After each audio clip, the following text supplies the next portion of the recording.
Hey, what's going on, everyone? I'm Vinny Costa, editor of Street Muscle Magazine and your host of the RodCAST, brought to you by Lucas Oil.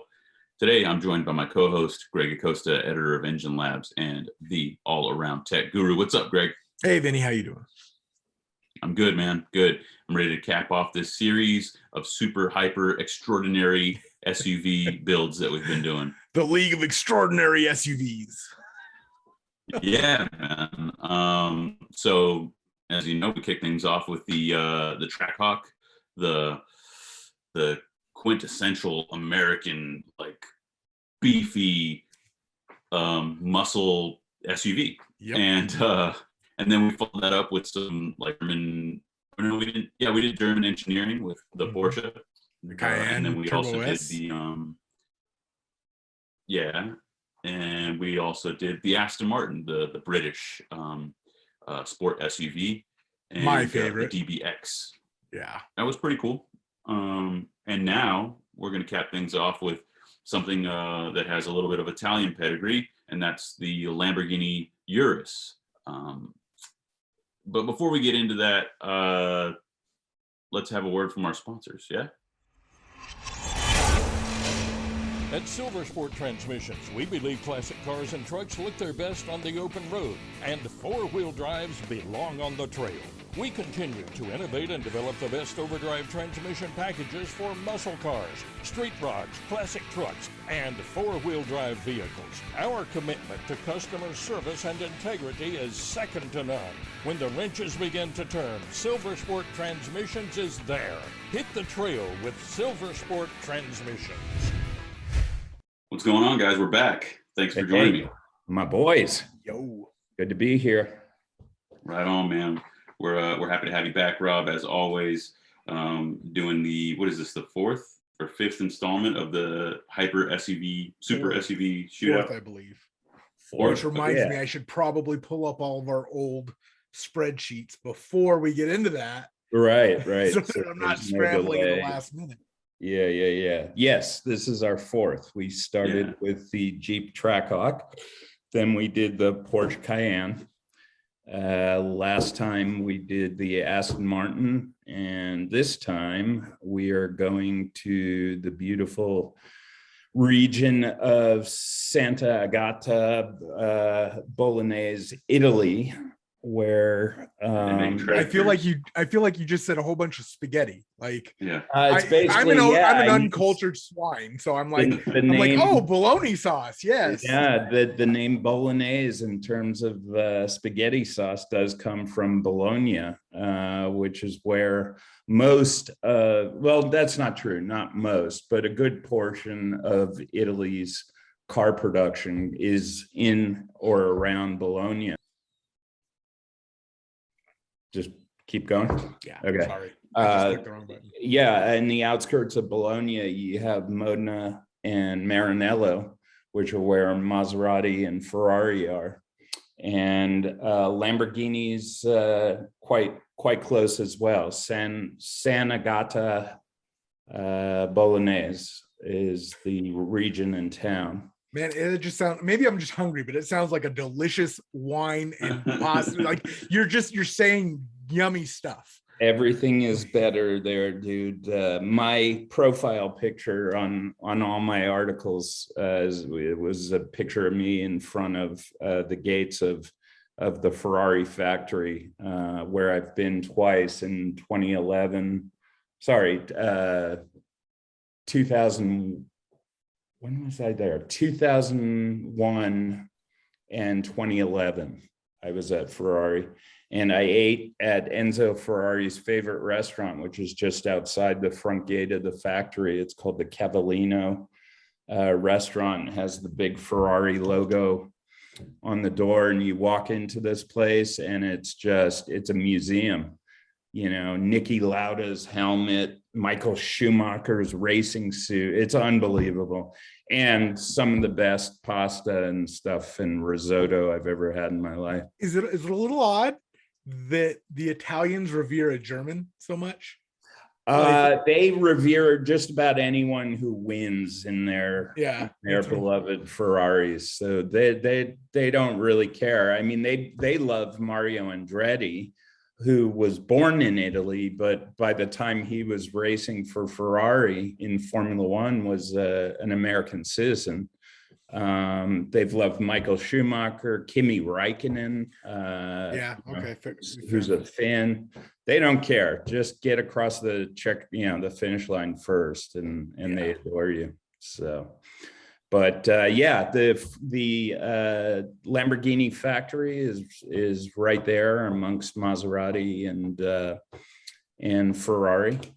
And today we're going to build their SUV offering, the Lamborghini Urus, which I know Greg's been looking forward to. Yeah. I'm about as excited as I would be to build a Mach-E, I think. Yeah.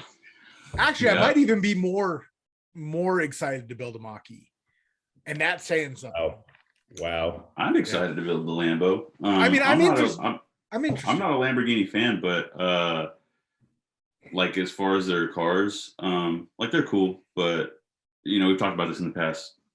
Why buy a Lamborghini when I could buy a Ferrari? That's how I always felt about it. But the SUV is actually pretty cool looking, at least to me. I don't know. I'm excited. I want to do it. Yeah. Sorry, Greg. I'm not saying I don't want it. I'm just saying this isn't my cup of tea, but I'm willing to come into it with an open mind. Hey, and I'm not gonna lie, they have some very cool colors. I've already peaked a little bit. Right. So I think I'm gonna be happy because there's bright, bold, crazy colors, and right. And actually, we have a conundrum to looking back. One of the cars that we built was that Porsche, and you were all of us were, but you were saying how kind of like blasé it was. So this will be a departure. This will be on the other end of the spectrum. I don't know. That Aston had me pretty excited. Yeah, but it was different. Those two were actually more similar, I think, because they both had like round lines. Their curves were similar, and then you look at the Lambo, and it's very angular. Yeah, you know what occurs to me that's kind of interesting about this particular shootout we've been doing, as opposed to like the mid-engine supercar one. In the mid-engine supercar series, all the cars were kind of designed for the same reason. The Corvette, the Ferrari, everything we covered, they were the ultimate in handling. It was like that brand's wow, what was that? That was my little dog, Jack. Oh, okay. Jack. I was like, are you writing with a quill pen? What's going on here? No, that's my little buddy, my best friend. He was sleeping on my lap and for some reason decided to take off. But all the cars in the mid-engine supercar shootout were halo cars, basically by all the manufacturers to show off the best they can do in terms of technology, mid-engine handling, the whole thing. It occurred to me that in this shootout, every car we're covering kind of is designed for a different purpose than the other ones. And what I mean by that is the Jeep is just designed for pure fury. It's wonderful that, FCA, Stellantis loves dropping their Hellcat engine into just about anything, even if it's at least for another year. Yeah. At least for another year. And that's basically all the Trackhawk is for. There's no practicality to that car whatsoever. It's just to have an effing Trackhawk, an SUV that has 700 plus horsepower. The Porsche is really designed to show off, German precision. And it's not quite a luxury car. It's not quite a hyper performance vehicle because they could have put a whole lot more horsepower in the Cayenne, actually.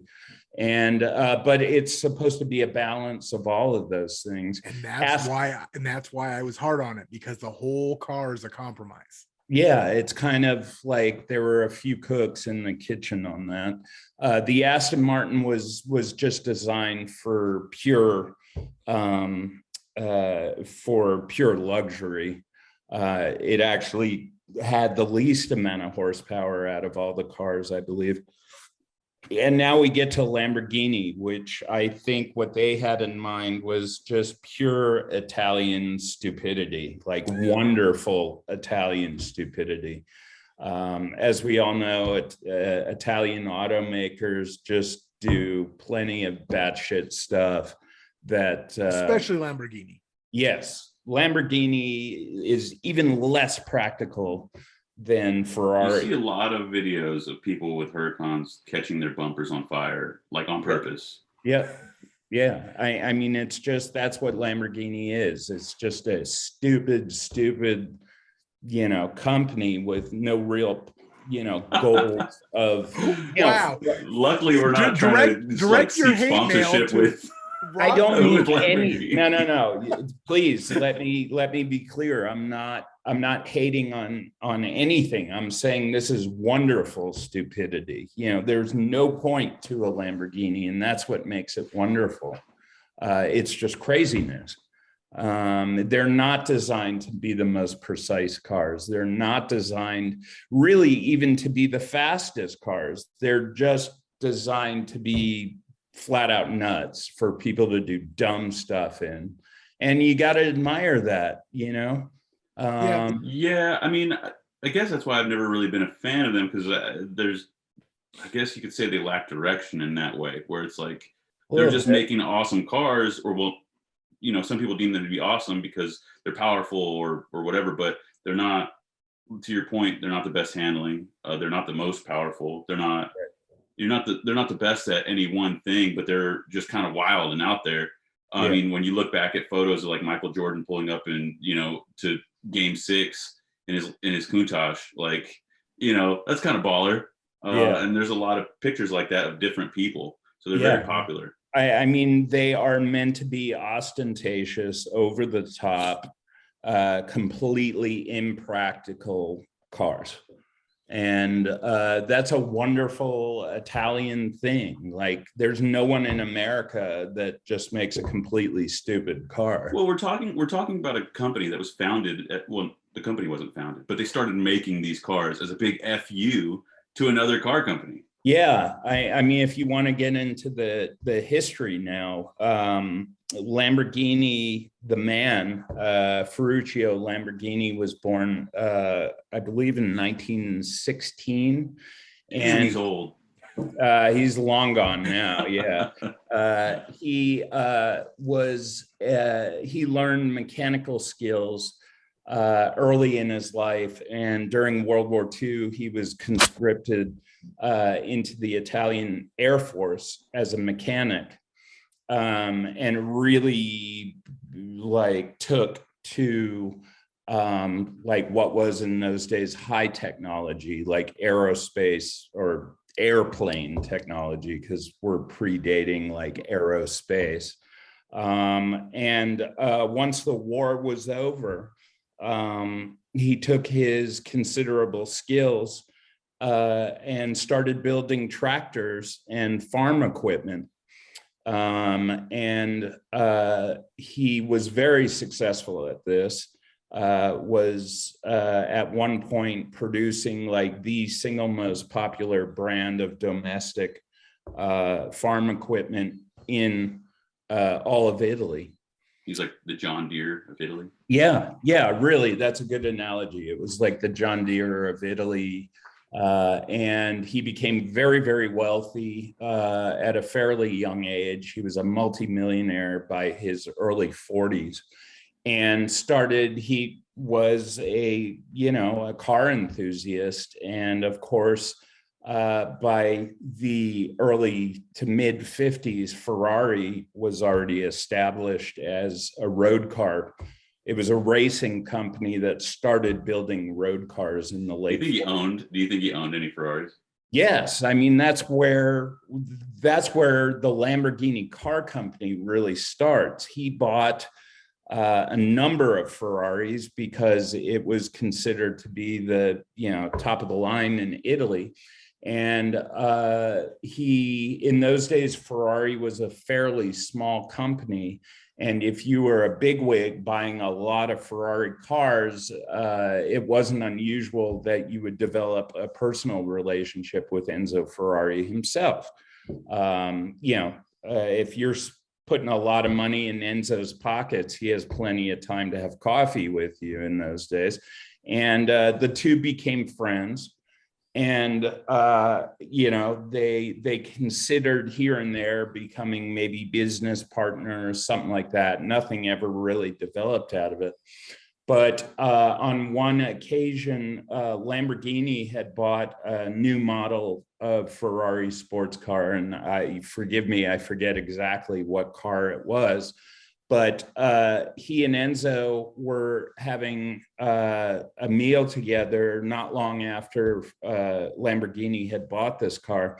And Lamborghini made the inexcusable faux pas of saying to Enzo Ferrari, the clutch on that car is no good. It needs to be a crisper clutch with a more defined friction point. I can't seem to ever, it feels like the friction point moves and I don't like this. And you did not say things like that to Enzo Ferrari, that his cars were anything but the best. And the two got into a very heated spat over this. And the result of it was Ferruccio Lamborghini became so offended by things that Enzo Ferrari said to him in retort to this horrible insult that Lamborghini left and said to himself at that very moment, you know what, in addition to building tractors, I'm going to start a supercar division and I'm going to build better cars than Ferrari, just as a big FU to Ferrari over this one argument. This is a true story. Well, didn't he say something to the effect, didn't Enzo tell him something to the effect of like, you should stick to building tractors? Yes. I mean, this was a real argument in which these guys were throwing insults at each other. And to be a fly on the wall there, man. Oh yeah. And true to his word, by 1963, Lamborghini had set up a road car division, had gathered some very good engineers and designers and got them together, and they produced the first Lamborghini road car, which was the 350 GTV. And that was 1963. It was unveiled at the Turin Motor Show in Italy. So not only has Swarthy Italian pride given us both the GT40, or the Ford GT rather, but also Lamborghini. Yeah. Yes. Disagreements seem to produce wonderful cars. Ferrari doesn't play well with others, man. No, he was an ornery guy, and he had a lot of pride, and well-deserved, of course. I mean, Ferrari has always been the premier brand of Italy. Hey, there's something to be said about being uncompromising, man. You just didn't say to that man, there's something wrong with one of your cars that could be done better. I mean, this was a real insult. So in 1963, the first Lamborghini sports car is released, and in quick succession during the 60s, they came out with more models. Like Ferrari, Lamborghini at that time did not update models. So they would. What was the very first Lamborghini model? As I said, the 350 GTV was the first one. And in those days, both Ferrari and Lamborghini didn't build a car like, let's say, like they didn't have a model lineup that like Ford would have the Taurus, and every couple of years the Taurus is updated or the Mustang is updated. They would build a one-off design. They would build a certain number of that design, and then the car would be discontinued in favor of another model. Lamborghini's pretty wild looking. It's like space Oh aged. yeah. Oh yeah. And they were all, yep. And they were all V12s. And they had glorious noises. They weren't super high in terms of quality in the beginning. And they were just built to be faster, and better in that respect than Ferraris. What does one of those go for now? The car I'm most familiar with in relatively early Lamborghini history is the Miura. Miuras can fetch, they're in seven figures, way over $1 million. Let's put it that way. Holy moly. Some of the rarer early Lamborghinis, I don't really have a feel for that. So few of them. Very high six figure. I'd say most of them are seven figure at this point, because I just hunted up like auction prices, and it was saying that a 350 GTV sold for like $780 not too long ago.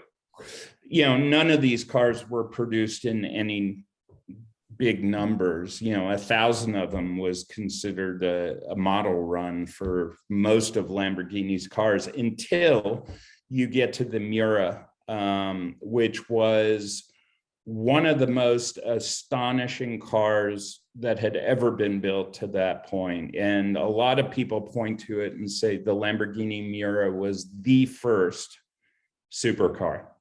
I love it. I'm looking at a picture of it right now. It looks so speed racer.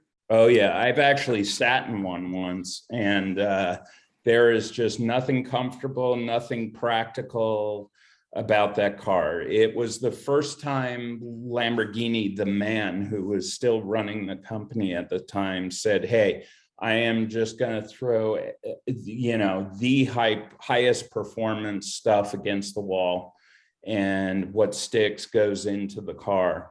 And the Lamborghini Miura was just an astonishing car, a mid-engine V12. The first car really capable of being safe at ultra high speeds. I believe it had a claim top speed of 186 miles an hour. What year was this, Rob? The Miura was revealed, I think it was 67, and it went on sale in 68. I could be a year off, but basically, about 6 years into Lamborghini's road car production.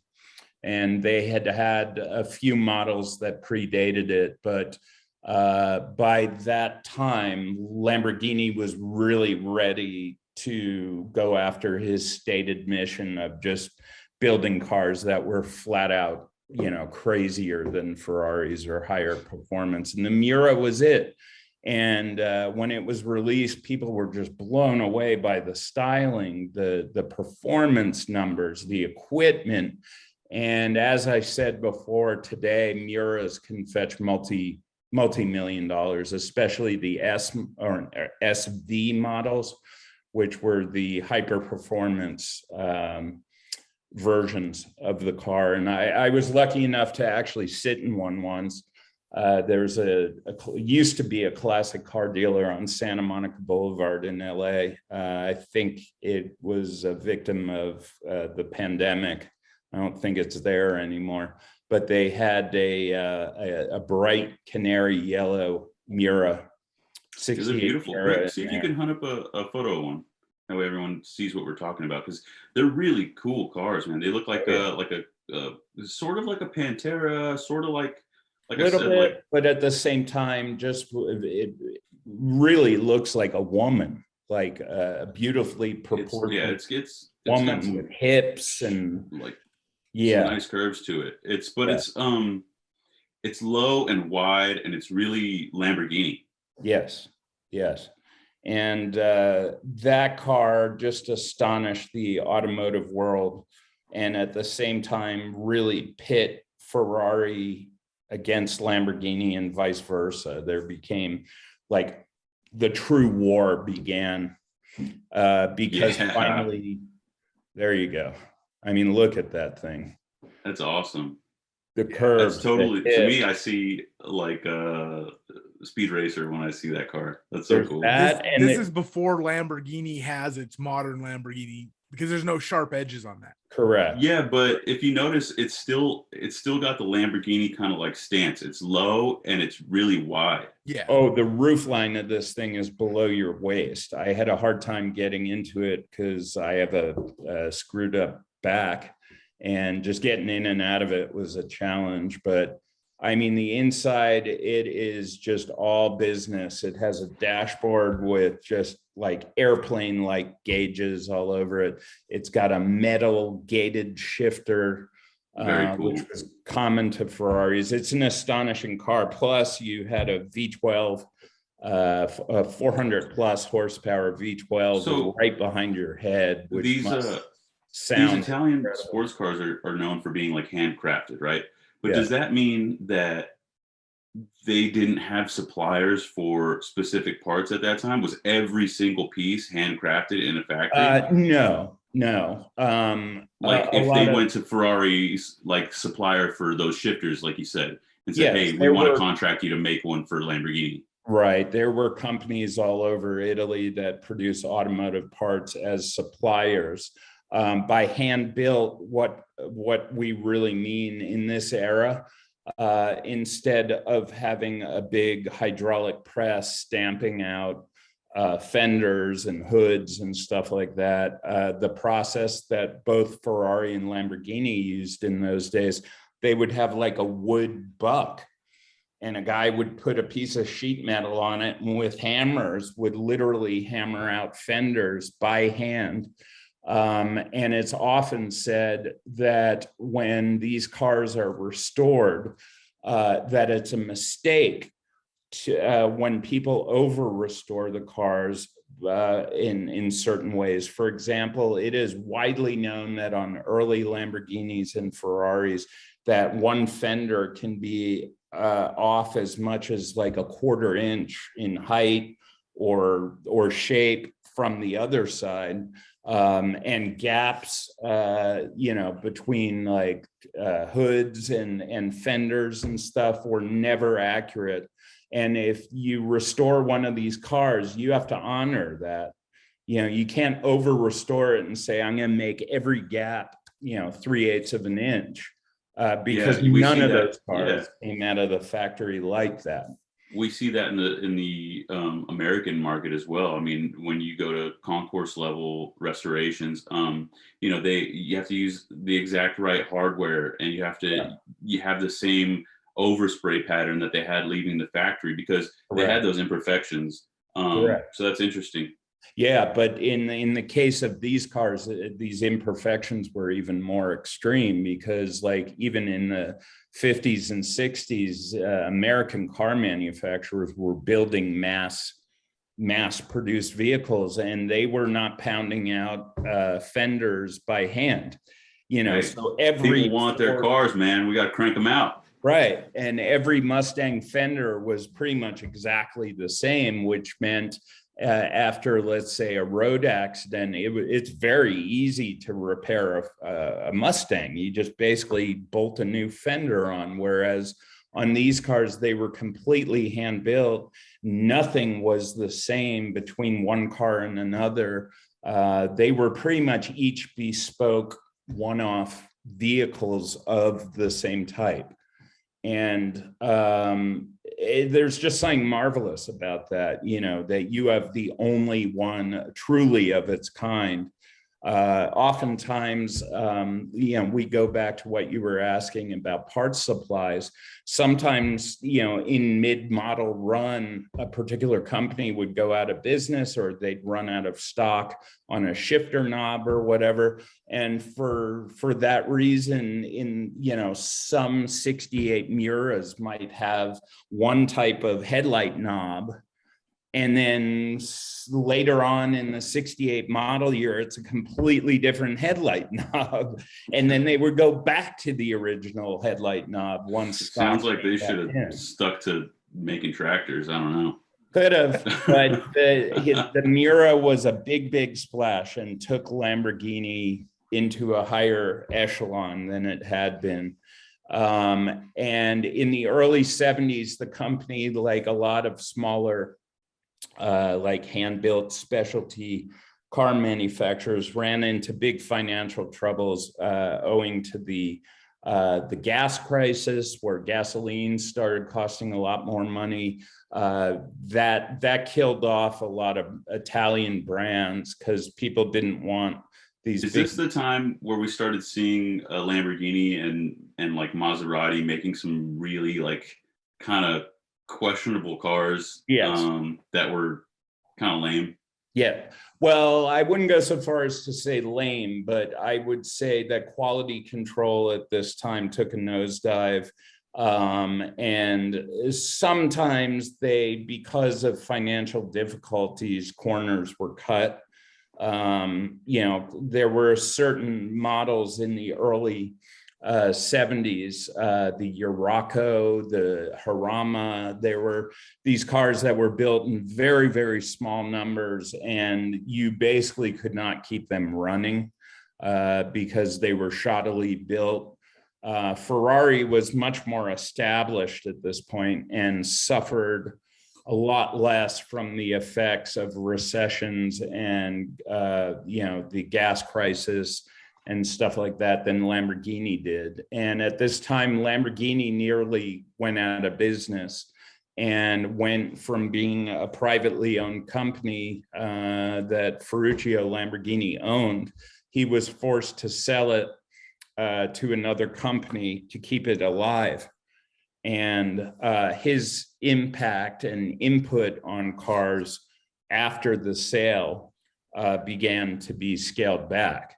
And it became like a corporate interest instead of like a, family-owned business. And just at that time, though, when it looked like a Lamborghini might be going the way of the dodo, Ferruccio Lamborghini, one of the last great decisions he made was to hire a man by the name of Marcello Gandini to design the successor to the Lamborghini Miura and build the next Lamborghini hypercar. That wasn't even a word in those days, but essentially that was the mission, to, again, just build a completely stupid, pointless, hyper performance car. And we all know what that car was. It turned out to be the Lamborghini Countach, one of the most iconic sports cars ever. And that car was released, at least the prototype was shown, I believe, in 1974. And as Lamborghini, the man, sort of drifted away from the company and ultimately died at a fairly young age. I think he was in his mid-60s, maybe. He didn't live very long. Lamborghini entered this new era of whereas Ferrari built, like historic precision, high performance vehicles, that's where the legend of Lamborghini just building stupid stuff began. It was with the Countach. And that's where the razor's edge look came from, right? Yes. Marcello Gandini basically invented the sharp line wedge. Hunt up a picture of the original Countach. But Rob, earlier you mentioned that like they weren't doing like generations of the same model. But is that true about the Countach? Because there were later versions, right? And yes, and that's because of the corporate structure that came on built, and the corporate structure. They wanted continuity, which is extremely, it's endemic now. That was the original. This is the prototype. The original, and you can tell from the car. There's no wings on it. There's no big scoops feeding the engine, stuff like that. It was a much plainer car. But as we just said, the design of this car was unlike. This was a spaceship, basically, at the time. No one had seen. what's the one from, this must have been in the 90s, the one from like Wolf of Wall Street, that white one? Yeah, that was one of the last, that was like the 25th anniversary or 20th anniversary Countach. Yeah, like that. See, this is a mid-production car. This is probably an early 80s car that most of us are familiar with. And it's sprouted scoops, wings, intake ducts, all of that. That's actually my favorite era of Countach. I love the flares around the wheel arches and stuff. But then at the end, right before they replaced the Countach, they started following sort of less original design trends, and all those scoops. Did the Diablo come? But all the scoops began having strakes in them that kind of made you think about like the Ferrari Testarossa, and the cars just became kind of ugly at the end. You're not a Testarossa fan. I love the Testarossa, but I know what you're talking about. Yeah. Did the Diablo come before or after, or did it run concurrently with the Countach? No, the Diablo was the successor to the Countach. Okay. And I think early 90s is when Countach production ended and Diablo production. I just love that name, like that they named it the Diablo. That's so cool. Diablo. But the Countach now is a 7-figure car. It sort of wallowed in obscurity for years, where they were just not considered valuable cars. And now they are one of the most valuable cars of that era. It had to go through a time where people looked at it as tacky, and now I think it's and what it was. That's a Diablo. That's a late model Diablo, I should add. If you want to find an early one. What's funny is when you look at that front end, what do you see? You probably don't see the same thing I do. It's like a 300ZX. Thank you. Yes, yeah, exactly. Yeah, But the late model Countachs really started getting over the top with all the strakes and wings all over it, and they're kind of tacky. You see a lot of them in all white, which does not. Yes, they were. There was a time when they were tacky because they were old enough to be like uncool. Like they've worn out their they're cool, and now we're coming back and it's coming full circle to where it's like those are retro, those are classic. Correct. And the ones that are most valuable right now are the ones that I said are my favorite versions, like the middle of the production era cars, like the 84s, 85s. Are really the most beautiful ones, and therefore the ones fetching top dollar now. For me, I get the desire for people to like get back into them or own them again, or pay those premium prices. Not because I think they're beautiful cars. I've never been a fan of that styling, but I do feel the nostalgia. I remember being a kid and seeing those cars on Miami Vice on public access TV or whatever. They're cars I remember from being a kid. And I think to your point, you always talk about that, Rob. It's like you want the cars that you knew when you were a kid. If you were a red-blooded car-loving kid in the 80s, you probably had a couple of posters on your wall, car posters, and one of them was a Lamborghini Countach. I mean, it was the fantasy of every 13, 14-year-old car obsessed kid like I was. And it's just batshit. It's just a crazy car with no rearward visibility whatsoever. People actually got into the habit in order to back the car up. There was literally no rear view. So someone figured out that if you open the driver's scissor door, you could sit on the door sill, look with your head outside the car, look behind you, and still be able to reach the clutch, gas, and steering wheel to back into a spot. That's how stupid these cars were. And they were beloved for their stupidity. you know. Well, there was a time, I think you kind of mentioned it, but we glossed over it really quickly, where things were not so good and they weren't making cars to the standards that we know today. What was that time frame? I think it was like late 70s, early 80s, because every once in a while I'll go on Craigslist and I'll see like an old Lambo or an old Maserati, like bi-turbo or something, for like $8,000. I'm like, why is this so cheap? Yeah, the first era of like really shoddy Lamborghinis was when the company was in trouble in the early 70s. I'd say from like 72 to really 75, they were really building some crap cars, which have never become valuable today because they're just weird and horrible to maintain.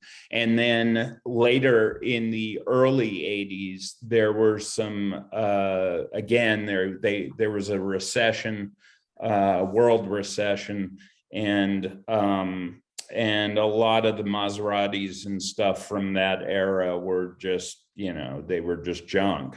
By turbos, the original Quattroporte was really a piece of crap. And by that time, though, Lamborghini was on slightly better footing. They were never well-built cars to begin with. Even the Countach are not well-built cars, but they never dipped to like a new low at that period. Countach production was pretty steadily, you know, just Were they only producing one model at a time? no, they fits and starts. At some points, the company, yes, was only building one model. At the time of the Countach, however, there was a lower end model, the Yalpa, which was even kind of in its own way a weirder car than the Countach. It wasn't as spectacular, but it is credited as being one of the least ergonomic sports cars ever made. And I should add, was only a V8. It was not a V12, which was very un-Lamborghini-like, and could be had at like half the price of a Countach. And then I think we should mention the fact that in the late 80s, I was hoping you would get to this. Yeah, Lamborghini once again started hitting difficult financial times because the parent company was not very stable. And Lee Iacocca, who at the time was running Ma Chrysler, decided, yeah, we want a halo brand. And for a song, basically the price of a song, Chrysler bought Lamborghini. And it was under the Chrysler regime that the Lamborghini Diablo, which we just saw a picture of, was produced. And it was a much better built car than the Countaches ever were, because Chrysler put a lot of money into engineering and product improvement right away into Lamborghini. So the Diablo was really the first Chrysler Lamborghini. And there was a lot of, it wasn't just Chrysler, you know, putting money into Lamborghini. In a lot of ways, the sharing was back and forth. A lot of Lamborghini technology actually made it into Chryslers. There were certain models of Chryslers that had Lamborghini components in them. So it wasn't a parasitic relationship. It was more symbiotic, if you will, between the two companies. But alas, that marriage didn't last forever. And currently, Lamborghini is owned by Volkswagen and is the halo brand of the Volkswagen company. And that's where we are now. It's actually controlled by Audi, which is interesting, even though it's really under the Volkswagen umbrella. Audi and Lamborghini share designers and they share drivetrains. And if you'll remember, when we built the Audi R8 in our mid-engine supercar shootout, I was very clear to mention that basically an R8 is a Lamborghini Huracan under the skin. It's the V10, same transaxle, the whole Well, drill.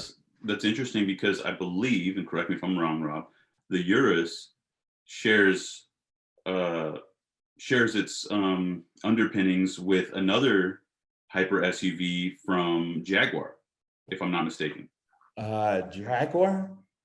No, I was under the impression that I don't think Jaguar is involved in it. I could be wrong. I must profess. I thought that the technology of the Urus borrows a lot of components from the Audi Q8 or Q7. I could be mistaken, but I saw a Jaguar the other day here in Del Mar, and I thought it was a Urus. They looked strikingly similar, at least from the back. There could be a certain aesthetic similarities, but those are two totally different. A quick Google search says it's the Audi A4 underpinning. Okay. Well, So I'm sorry, the A4 platform, not the A4 car. Right. Which means e-tron, A6, and Q5. Right. And the Gotcha. A4 is a sedan that they built this SUV upon, and I guess I was wrong. Yeah, those are totally distinct companies. What's the SUV version of like Jaguar's like sporty SUV? I think they have something called like the E-Pace or something like that. It's not a brand that I familiarize myself with too much. I kind of forget about it. My dad had close. F-Pace. F-Pace. Okay. Google to the rescue. My dad had a few Jaguars in the 80s and 90s and quite liked them. Jaguar sedans. He had XJs, XJ6s, XJ8s. And they were beautiful cars with just incredible interiors, and he did not own a single Jaguar in those days that did not end up having a mechanical issue. They were owned by Ford at the time, and sorry, Greg, even though Ford pumped a lot of money into product improvement at Jaguar, there were still tons of electrical issues. My dad really tired of Jaguars because he had so many problems, and then started buying Mercedes and Maseratis and stuff. The most reliable Jaguar was the one based on a Taurus. So X-Type or whatever. And my dad's experience though, I remember my parents had a summer house out on Long Island. And we, unlike most people, we would also go out there when I would fly back to New York to visit them. We would go out to our house for like Christmas and just get out of New York City, which was their primary residence. And we went out to the house on Long Island. It was freezing cold. It had snowed. It was a typical New York winter. And one morning we all got up, had breakfast, and decided we were going to go shopping that day in town. And we all got into my dad's XJ8, and he turned the key and nothing happened. Like not even the sound of a starter motor, just nothing. And it ended up that I think it was like the engine controller just, died a unseemly death, and the car never ran the same way again. I think my dad had to go through 2 or 3 engine controllers because there was some fault that was shorting out the computer. And my dad just grew really sick of Jags and moved on. But we're not here to talk about Jags. So sorry to kind of no, that's take okay. us down that road. That's okay, and that's basically the history of Lamborghini. And now, under Audi stewardship, not only we glossed over quite a bit. I mean, we didn't talk about like the stuff that they're making now. Well, that's what I was just about to get into. Since Lamborghini has been owned by Volkswagen and really managed by Audi, they've started building the best cars that company has ever built. They are now built with German precision. things fit well, things work as they're supposed to. They're not constantly in the shop. They're a highly, highly reliable car. They had to be, because Ferrari, to compete with Ferrari, which has changed hands several times, and has it been infused with billions upon billions of dollars of money aimed at product improvement. Ferraris are now reliable cars too. And to compete, Audi really had to do the same thing and inject billions of dollars into product and engineering improvement. They build fabulous cars now. This began really with the Murcielago, which was the high-end Lamborghini in the 2000s. They had what was the low? The Gallardo was the low-end model, and the Murcielago was the high-end model. Right. The Gallardo ended up until recently being the model of Lamborghini that held the record for most cars produced. The Gallardo or Gallardo?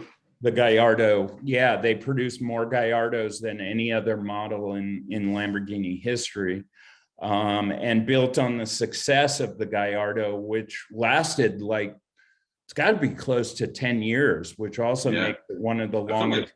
Yeah, they made that car for a long time. Long time. Very successful car, V10 power, very fast, German precision built in.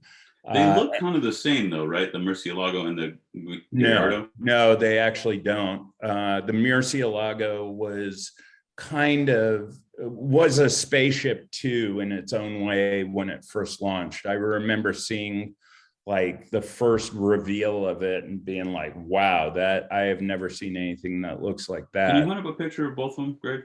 I can't spell either one of those. I'll help. Murcielago is Murcielago,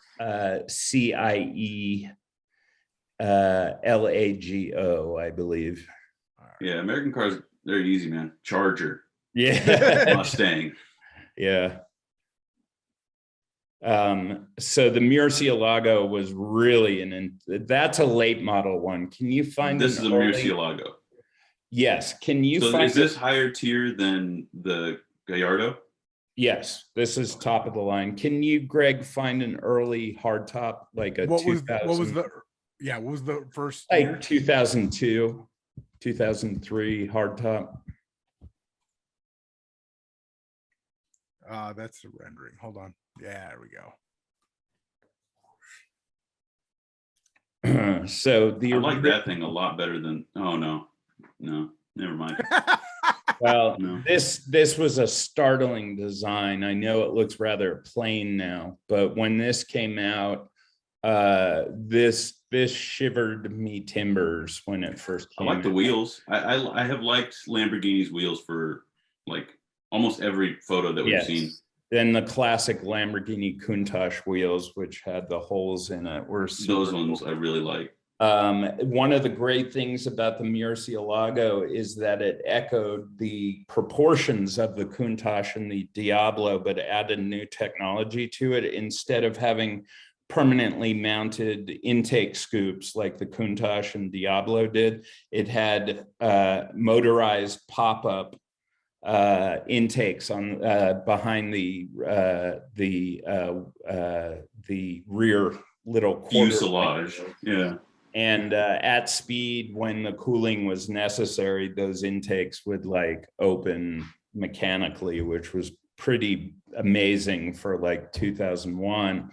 And then both cars were replaced by the current crop of Lamborghini sports cars. The high end is now the Aventador, and the low end is the Huracan. And they are now the best-selling cars in Lamborghini's history. And Lamborghini now builds and sells more than 10,000 vehicles a year. Which one is higher tiered? The Aventador is the high end, and the Huracan is the quote entry level. Neither are cheap. No. Yeah.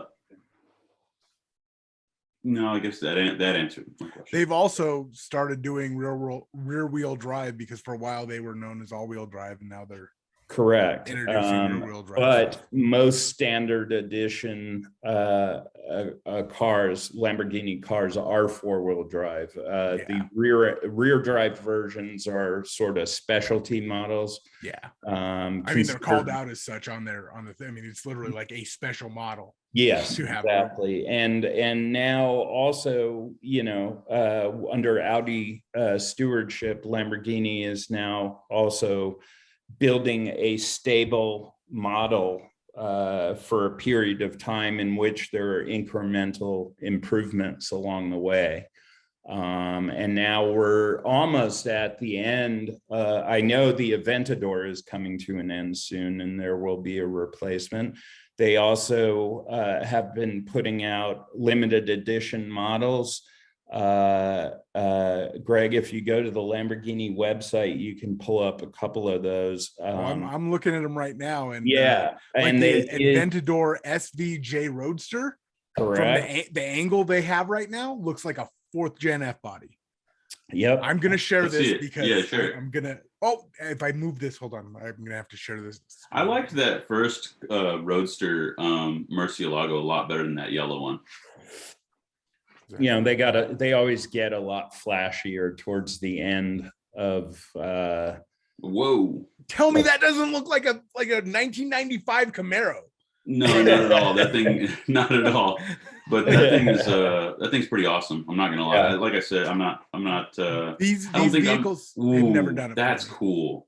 And let me stop for a second and make note of the fact that Corvette designers on the C8 borrowed heavily from Lamborghini. Oh yeah, you could see it. But they took away everything I don't like out of it. Like those side intakes on the C8 and especially the Z06 are almost identical to the Aventador's side intakes. If you go back to an Aventador, you'll see exactly what I mean. Yeah, no, I see, but I'm gonna say something controversial, and if I had to pick, a production Lamborghini right now, it'd be a Huracan over an Aventador. No way, the Aventador looks so much better. Look at the STO right here. This thing is, oh my god! That's cool. It kind of looks like a rally car. Yeah, with the weird snorkel intake and the Gulf colors. Yeah, I like that. Kind of cool. Right now, Lamborghini makes their entry-level models to be a little more tame in terms of design, where the high-end model is like, whacked out balls to the wall. They offer buyers, 2 levels of how extreme, both in performance and design, that they want to go. Well, they do ever own enough like silk shirts to ever buy a Lamborghini or like qualify. But they do have one that I actually like. Is pretty cool. Look at this. What is that? This was a very, very limited production car. This is the first Lamborghini that had electric hybrid systems to it. It's the most powerful Lamborghini they have ever built, as a matter of fact. I mean, it's kind of looked like a cockroach to me. I mean, this looks like you could be an alien in a late 2000s like horror flick. And I actually like this. I mean, because Lamborghinis don't normally scratch any itches for me, but this thing is pretty cool. Yeah. And of course, we should mention that just recently, the Lamborghini dipped back into his history and did an updated version of the Lamborghini Countach, which was something I was personally not happy about. I'm not either. Like, I don't think this did justice to the Countach. I don't think it did. I don't think it did justice to Lamborghini. It's not an ugly car, but it is basically an Aventador that they slapped new bodywork on and sold for a huge amount of money beyond what an Aventador costs, and made it a limited edition car. There's nothing groundbreaking about the design. Like the original Countach was so groundbreaking. Wait, stop right there, Greg. Go back up. Oh, well, that's better, actually. The comparison between the two. a little bit further down. Scroll down, and there's a picture of the original Countach, which the new. I like it. I think it looks like it. It's cool. It does, but why not go for a grand, bold, original design as opposed to make a lot of money or spend a lot of money. These things are a lot of money, and they made very few of them. I forget the actual number, but I believe it was just in the hundreds, and they were all bought before you couldn't order one from the factory. They were pretty much sold out when the car was announced to private collectors. Go back down to the bottom part where they show that yellow one, the dusty one. Oh, that's the prototype. Remember when we did that episode and we talked to that? The Dale. The Dale car. The Dale. The what? Yes. Oh, the Dale. The Dale car. Yeah. Oh yeah, that watch when they show crazy person who was a con artist, Dale. Yeah. Watch when they show like the original all dusty. Yeah. It totally reminded me of the Dale car. It absolutely did, 100%. I feel like the new model needs like a retro wing.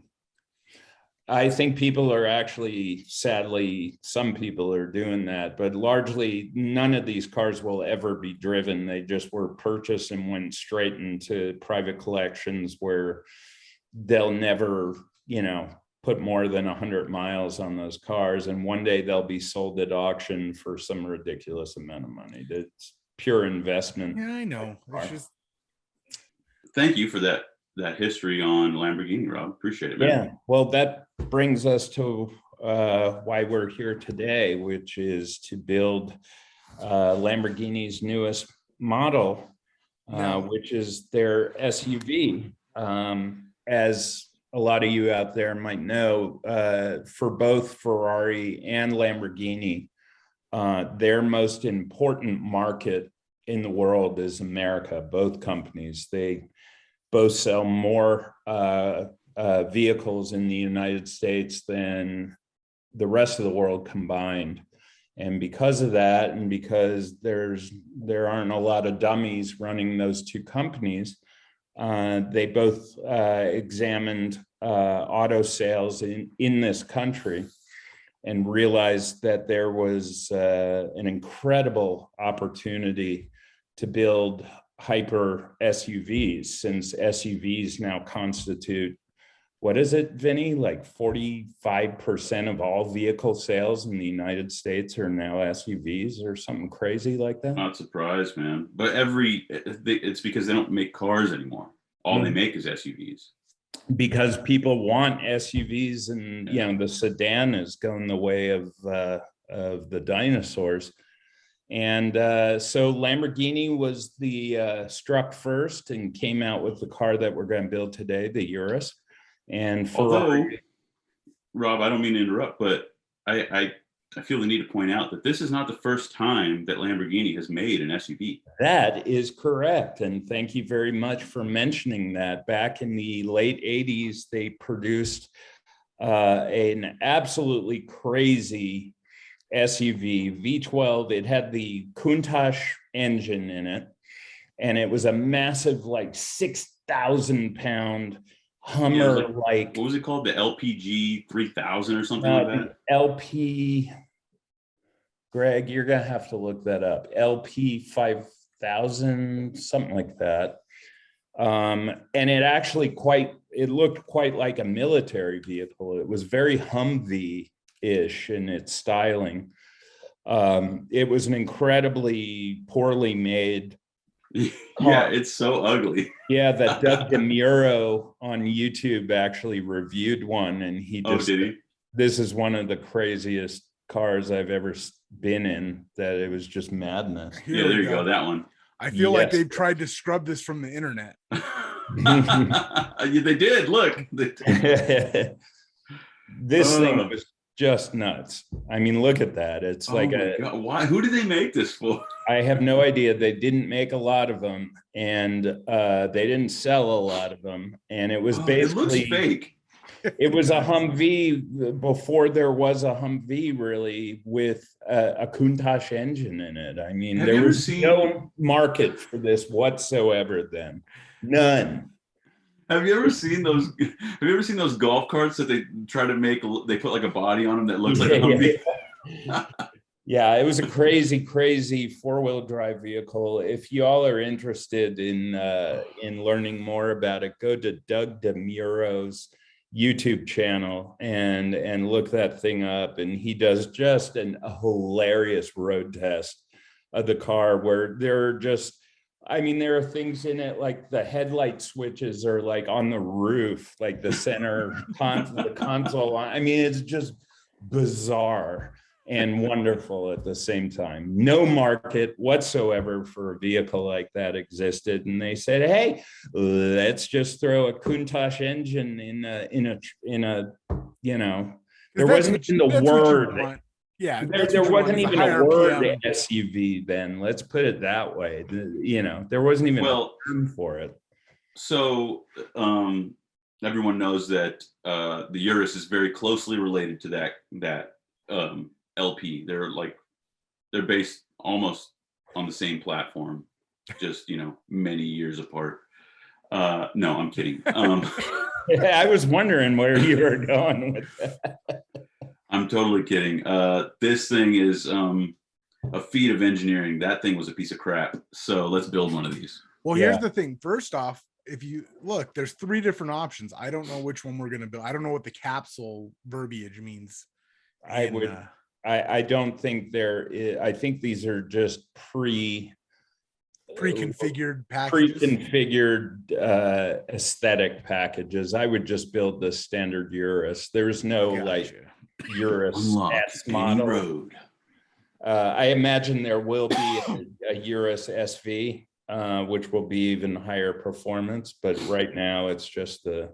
So Ferrari has the prancing pony. What's the deal with the bull? Well, I was going to get into that too, and thank you for digressing. Most of Lamborghini's cars over its history, post 1970s, even before then, some of the early 70s models, and in fact the Miura, are all named after famous fighting bulls from bull ring.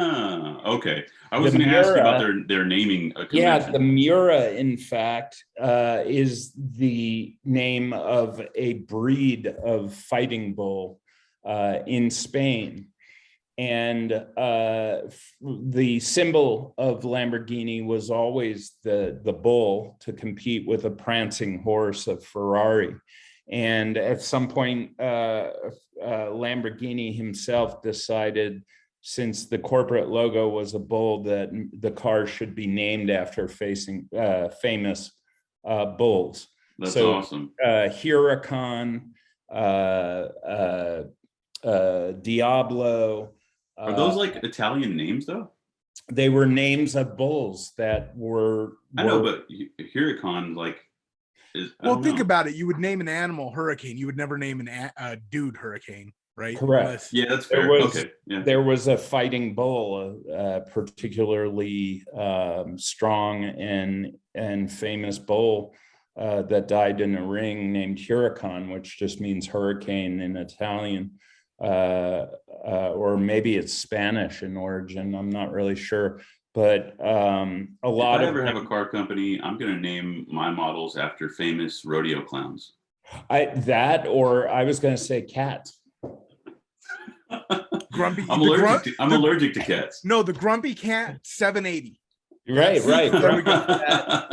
I'm going to name the cars after different memes. Yeah, or Felix would be one model, and then Tom Garfield. Yeah, the Garfield. Tom 870. Exactly. The Tabby. Oh wow. So all right, I think we've just gone way. You guys are silly. Yeah. So anyway, the name. Is this the color?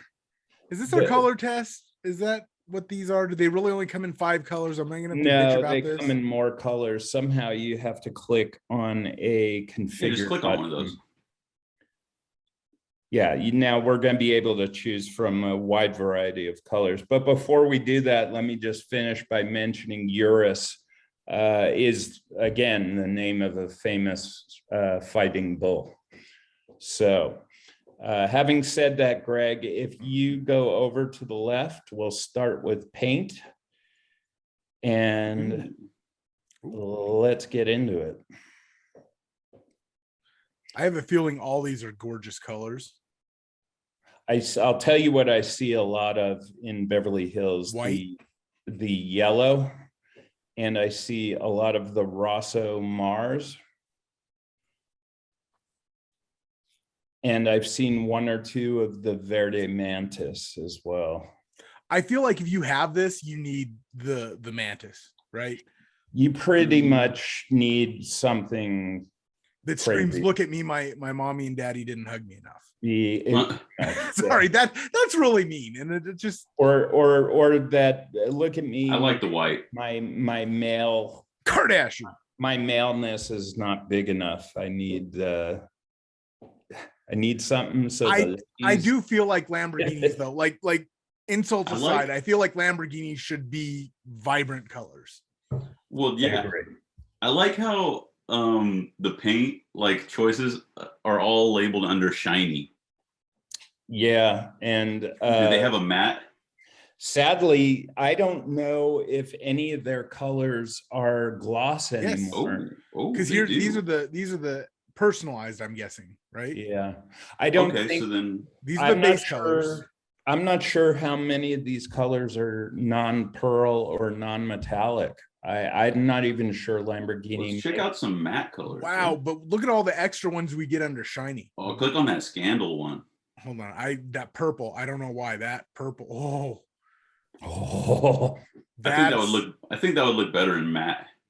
Yeah. What was the one you wanted? That shock yellow Scandal. The Scandal green. See, I'm about it. I like that. Can I see that orange at the top? Yeah. I like that blue too. That's cool. It's a little red. Maybe that's just the configurator. What about the lower orange? Yeah. I think it's the configurator just showing it kind of red. I'm not crazy about either orange. I'd love to see like a Hemi orange, I guess. Yeah, what about that gray right there? Matte blue. Look at the I like that. I'm not a fan of matte cars. I like my cars to be nice and shiny. I don't mind a matte color if it's the right color. I'm mad that they don't offer that purple in matte. I thought that would look purple cool. And matte would be sharp. So okay, so are we going shiny and then what color? I think shiny. I vote for that crazy weird yellow bright color. I'm good with that. I would never buy that, but I'd never buy this car, so I'd be happy to see that on the road. Yeah, so I'm good with this because I think it's just as ridiculous as this car. Yep. Okay. All right, so that wasn't too tough. Wheels. Well, obviously I like those 21s. The ones right below the ones, of course, that Greg selected. Which one? The multi-spoke. Yeah, I think I don't mind these. The 5-spoke is cool, but I like these better. No, I think you're right. And do we want anthracite or do we want silver? Because I mean, with this bright color, remember, contrast is going to kill a dark color. I like them both. To me, silver is a must. Yeah, I think the I'm sure I'm butchering it, but the Asterope. What about put the bottom one on the 22s? Yeah, I like the graphite. Ooh, look at all the different. But the titanium matte might be. All right. Okay. Wait. Just put the street tires on. I wouldn't do the Corsas. I just want to click something else. That's all. That's the one I was just looking at. Can you, Greg, can you back out of this close up and select a different view? Yeah, there you go. Like a side view, maybe? I think the titanium does work. Oh, it works a lot better than black. That's for sure. Let me see the other ones, the first ones that we put on, Greg. I'm sorry. These ones. These ones. I like them all, actually. I like all of these wheels, so I don't really care. I just wanted to see these ones on here. I think I like the 22s better. I think you need. Actually, I kind of like the extra tire on these ones. Yeah, The extra sidewall. I don't really like rubber bands on SUVs. Can you change view? Oh, okay. Try and find a side profile view. Yeah, the thing's running real slow. Mm. I'm guessing because it's rendering as it's being clicked. Yeah, they get too fancy with the size of their. Man, I like these. I like these Yeah. wheels. I do. Okay. Can you do me a favor and just compare it now to the 22s in titanium?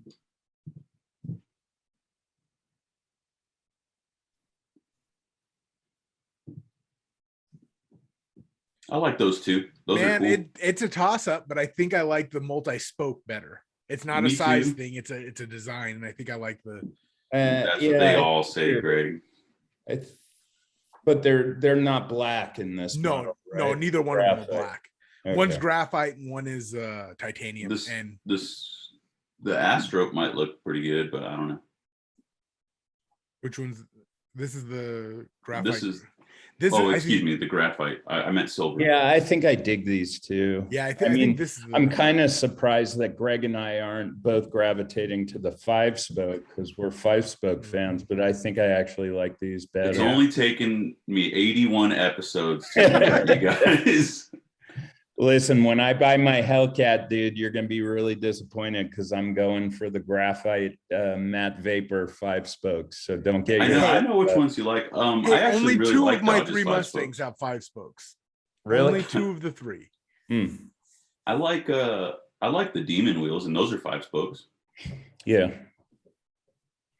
And the Super Stock has Demon wheels, but they're in graphite gray, which are even better than the Demon wheels, which are black. I know we always say red. Yeah, and this might not be the best color combination for red. Well, it doesn't look awful. What are other options? Okay, yellow isn't going to work with this. Green silver. Is not. Do they have a silver? They do, and I think that might be the answer. Ooh, they're kind of dark. And I think that's probably the best case. Can you back out? I'm trying to get to something. Mm. Note to Lamborghini, please use smaller file size pictures so that they render quicker in the future. I actually think that maybe the red would look better. That's okay. Let's see the red. Oh, it's trying. Yeah, I like the red. I like the red too, because you know what? There's still a red taillight. Yep. So I can live with the red. Yeah, I'm red. Definitely. Glad you guys agree. All right. Panoramic roof. Oh yeah. Yeah. Okay, that's standard. All right. Privacy glass, of course. I don't know if I do there. I don't know if I do privacy glass, dude. Well, you don't want the paparazzi all up in your grill. Yeah, but it goes more to what you were just saying about too much contrast on a color like this. Like black wheels would suck. To me, so would blacked out windows. Well, it's not changing the color of the Yeah, it just did. Did it? It got darker. Yeah. Am I missing this? On a car like this, I would tint the wheels. On a classic car or something, I typically don't. And a lot of people say, "Oh, why don't you tint your windows?" And a classic car, I like them to be how they were originally. I equally on classic cars. I'm sorry if I offend anybody out there, but I hate modern wheels and low profile tires on like 60s muscle cars. I just hate it. The biggest I go, and it has to be on a big car. Like my Monte Carlo, I have 17s, and I don't have low pro tires. I still have a good amount of sidewall. You got to have meat on, a Cuda, a Challenger, a Mustang from that era. It's got to have sidewall, On my Firebird though, it's a small car, so 15s, man. You have to. Yep. See, I think the Firebird could get looking This, Yeah. I gotta say, this is a crazy sharp looking car. I like the color and stuff. I'm still not digging the body style of the car. Like, it's not. It doesn't bother me in this color. We picked the perfect color. Like, I'm actually falling in love with it and could see myself actually, if I had stupid money, getting a stupid color like this. Yeah, I'm sorry, Greg, you skipped ahead. I'm adding everything carbon fiber. Wait, but I even missed the last category. No, this is the last category. So we went brakes to, what are we doing? We were doing the roof and the Oh, privacy right. glass. Okay. And then the next is the carbon fiber. Carbon fiber, what? Like shiny or matte? But what, diffusers? yeah. Greg's over here making executive decisions. What's going on? No, he's not even talking to us. It comes with the upper and lower. I did not select those. Yeah, it already comes with those. But then you can add. I think this is just. I don't know. You can do. I don't like B pillars and stuff in carbon. I think it's too much. I like carbon, like air dam. I like the splitter and the air dam. But it's like, if all this is carbon, why wouldn't you want that carbon too? Because I don't know. I just wouldn't. I don't know. It doesn't matter to me one way or another. Because you got no taste, Mr. Finkelman. No, I like this. I like this car a lot. Do we want an off-road package? Do we want to even look at this? Heck yeah, we want the off-road package. Wait a second. Let's just see what it is. Oh, it's not configurable, so we're SOL. How do I undo this? Okay. There is a little info button. Marketing. Steel skid plates. Ooh, that'd be nice for getting away from the paparazzi. Or just adds weight to a car that's never going to go off-road in its life. And it has 2 off-road driving modes.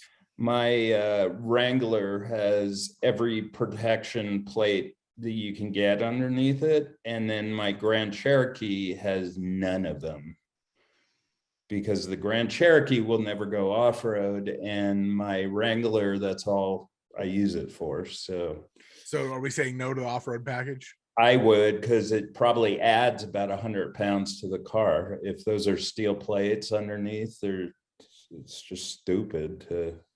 All right. And what do we want to do for tailpipes? I'm not a fan of the blacked out with the carbon fiber. No, me neither. Is there like here's satin chrome? That's the first one, if it ever loads. What about gray? That's not bad.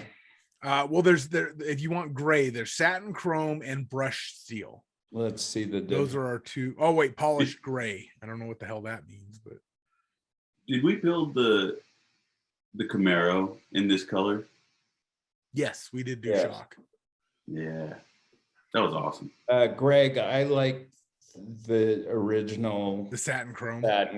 Yeah, it's a little bit of contrast, which is there. You go. I agree. That's nice. I agree with that. I have taste. So then we're going to the interior, I believe. Right. You're gonna love this interior, boys. It's all your Alcantara and okay, so there's 2 Alcantara. So are we okay with Alcantara to start? I would go leather, but I know what you boys like, so. All right, so we've got the Unicolor, or we've got Sportivo, which none of these match the car colors, so we would have to contrast. Go red to match the calipers. Ooh. Oh, don't do this. It's okay. It's got privacy glass. You won't be able to see anyway. Don't do this. Come on. Let's look at Unicolor. You can have your Alcantara. Give it to me in black. All right, and call it even. Do you want to do a contrast stitch? You could do white, I don't, or a light gray contrast stitch, but I don't care for hate it when stitching. I hate it when it's like a shock green car and someone does shock green stitching. Yeah, well, they don't offer that. So I would just go black with like a gray or a white.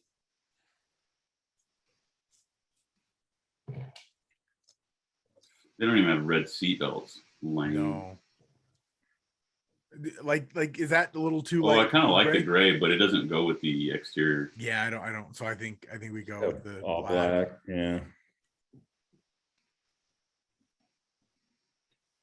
And then the contrast color is black. So, and the stitching is black. That's how I would order it. So black on black on black. I'm good with that. I do want to look at the Plus, interior a little bit. We can next, we're going to be able to mess with the trim, which will add some contrast. Here, I wish they would do the Lambo emblem in yellow though. That'd be cool. You can do that. I've configured before. You can stitch it in yellow. I don't like this. It just changed something. It went from Alcantara to leather. Yeah, go away. I don't like this. Go back. How do I go back? I don't want that anymore. Go away. It's not unchecked. There you go. Isn't that the? No, that's still that's. Go back to colors. The first. Yeah, because it just took away our Alcantara and put it to unicolor leather. There you go. Black. We're good on that. There we are. So upper leather package gives us something that looks like this. I have a feeling it's going to take away our Alcantara steering wheel. Doesn't appear to have done much. Oh, it took away our Alcantara. Oh, sorry. God, give me a second. Yeah. Never fails that someone decides to call me during this. Happened to be a really hot girl who just called me, so I'll let you just know how dedicated I am to my job. Because a really cute girl just called me. Sorry, Rob. Yeah, it's okay. I'll call her after. Just tell her that you were doing the RodCAST. She'll be very impressed. I just tell her I was earning the big bucks so I can take her out to nice dinners and at get McDonald's. Nice. She can supersize it. Yep. There you go. Get anything you want off the dollar menu. You can have a double at White Castle now, honey, because I just did the RodCAST. It would be funny if it wasn't true. No, I'm just kidding. You know, I am so hungry that I would eat at White Castle right now. Dude, holy crap. Can we just... Yeah, right? Look at that center console. Does the passenger have to like also engage the thruster? Guys, something happened to my... Oh, I'm back. Sorry. When the call came through, it closed down my viewer window, but it's back. This is a crazy...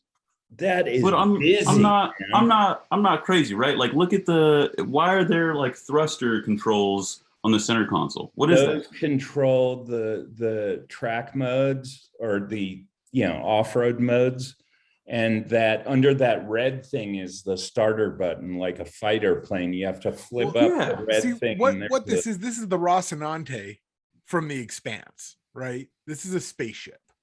Oh, Greg, yeah, you speak Italian now? in an era where all manufacturers are reducing the number of buttons by putting it on a touch screen, this is kind of crazy to see. I love it. But look really close, right? Right here and right here. Those are screens. So there's only buttons here. You forgot the one that's right in front of the steering wheel too. Well, yeah, that one. But I'm saying like this isn't all buttons. It looks like it might be, but this is buttons and that's buttons. You gotta love that. Put the starter button under a flip up like a fighter jet. Part of me is kind of like, why doesn't everybody just for safety? But I've hit the starter button on the Mustang while it's running, and it knows when you do it by accident. Like it's the smart. Solution is just put it on the dashboard and you'll never accidentally hit it, and B, I mean, if the car is in motion, most cars it immobilizes the starter button, but this like is that flat bottom steering wheel. This is just with the Italian colors right there. Yeah. This is just crazy. I'm gonna give it a high interior score. I can tell you that. Man, this is it's pretty cool. This would be a nice car to drive for sure. Yeah. All right. Just from like comforts. We're going into Rob's territory. We don't even click this because he'd get the dealer to throw him in. Exactly. Just go black. Who needs all this crap? Yeah, it's just a waste of time. Dude, we've been building this car for like 40 minutes or whatever, and Greg already can speak Italian. Yeah. Heated. You want the heated wheel, right? As long it is heated. Okay, cool. Yeah. If they have an option, I mean, I'm gonna pick it. Yeah. Oh, here we can do our seatbelts. Of course, we got the Lamborghini. You can change the color. Yeah, I was gonna say, I think you can change the color there, Greg, on the headrest. Yeah, you can go. I think you can go yellow on that. Whoops, maybe not. Oh, it removed it. Yeah, there's no. Bummer. So they just do it. Oh, I bet if you did yellow stitching, it would come up yellow. Probably because it's just the color of the seat stitching. You gotta do the ventilated and. That doesn't come standard. But my question is it going to take away our out? Where's that noise coming from? What noise? Stop it. You didn't hear that? No. The configurator just started playing some like crazy deep techno stuff. Scared the crap out of me. I didn't hear that. Oh, yeah. It just came through my headphones. You heard it, Vinny? No, I didn't hear it. I didn't hear anything. Okay. I don't know what I just clicked. Dude, the acid is kicking in, bro. I just don't want to lose my Alcantara. Oh yeah, we have to remove the Alcantara. No, thank you. Nope. I don't like that the fully electric seats are and cool, like the ventilated seats. Like, oh come on, they gotta find ways to add $25,000 to the price. That's what I'm saying. Like, why is that not standard? Come on, it's 2022 almost. Because of what I just said.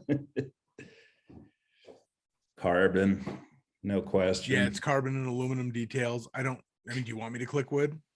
You can, but I feel like it's gonna ever gotten wood on a Lamborghini. The Lamborghini Woody Wagon. That's what we need to make next. Okay, here's the sound stuff. This I'm deferring to Rob on this one. Bang & Olufsen is a hell of a system. Not the Lamborghini sensing them. No, I think the Bang & Olufsen is the higher end. Okay, and we don't need off-road modes because we didn't do off-roads. You can throw that in. Doesn't matter. We don't know how much any of this is going to cost. Well, but I'm saying, remember, it added all the stuff. It added all the weight. Because I'm pretty sure when you click this. Yeah. I see what you're saying. So, all right. So then we'll go to options. Night vision, absolutely. Night vision. Oh, I turned it off. Have you seen that episode of The Office where Dwight's friends, they went to some fake X-Men school and he says, I have superpowers like night hearing. Right. Yeah. I remember that. All right. Washing package. Washing package. Can you info that? They can't just tell you that we gotta watch a video.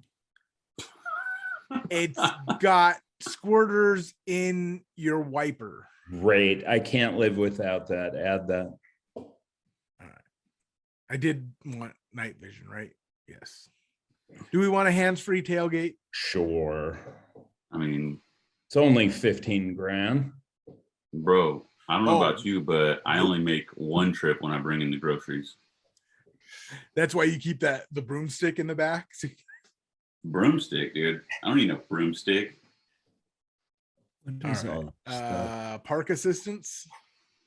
Sure. Yes. Premium air quality system. Sure. Smoker package. What? What's a sunshine package? Well, we've got a video. What? Oh, my. That's pretty cool. I'm not gonna lie. Those are called sunshades. What's the smoker package, Greg? You do not want the tracking. It's an ashtray and a lighter, I bet. But it doesn't tell you. There's no eye. There's no little throw it in. Okay. You do not want the tracking system, and I'll tell you why. If this thing ever gets stolen, it's going to end up getting destroyed by a joyrider, and you don't want it back. Best thing is, if it gets stolen, it ends up in Mexico. You get a big fat check, and you never see it again, and you buy a new one. I never understood things like what's the most famous brand of tracking? LoJack. I never wanted that. so that the police can actively engage in a high-speed chase with your vehicle and destroy your car. I would just want a brand new car. I don't want one that's been stolen.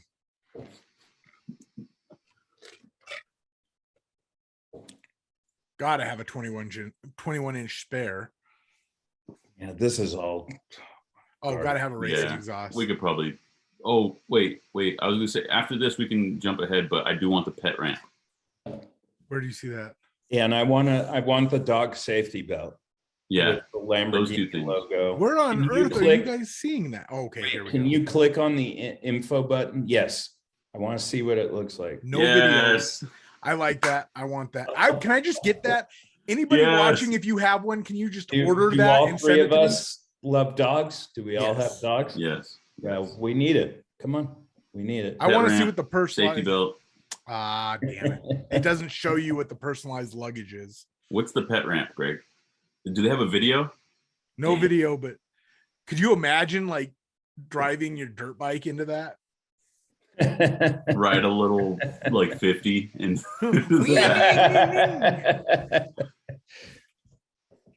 all right, this is all getting ridiculous and I don't know why we're wasting time.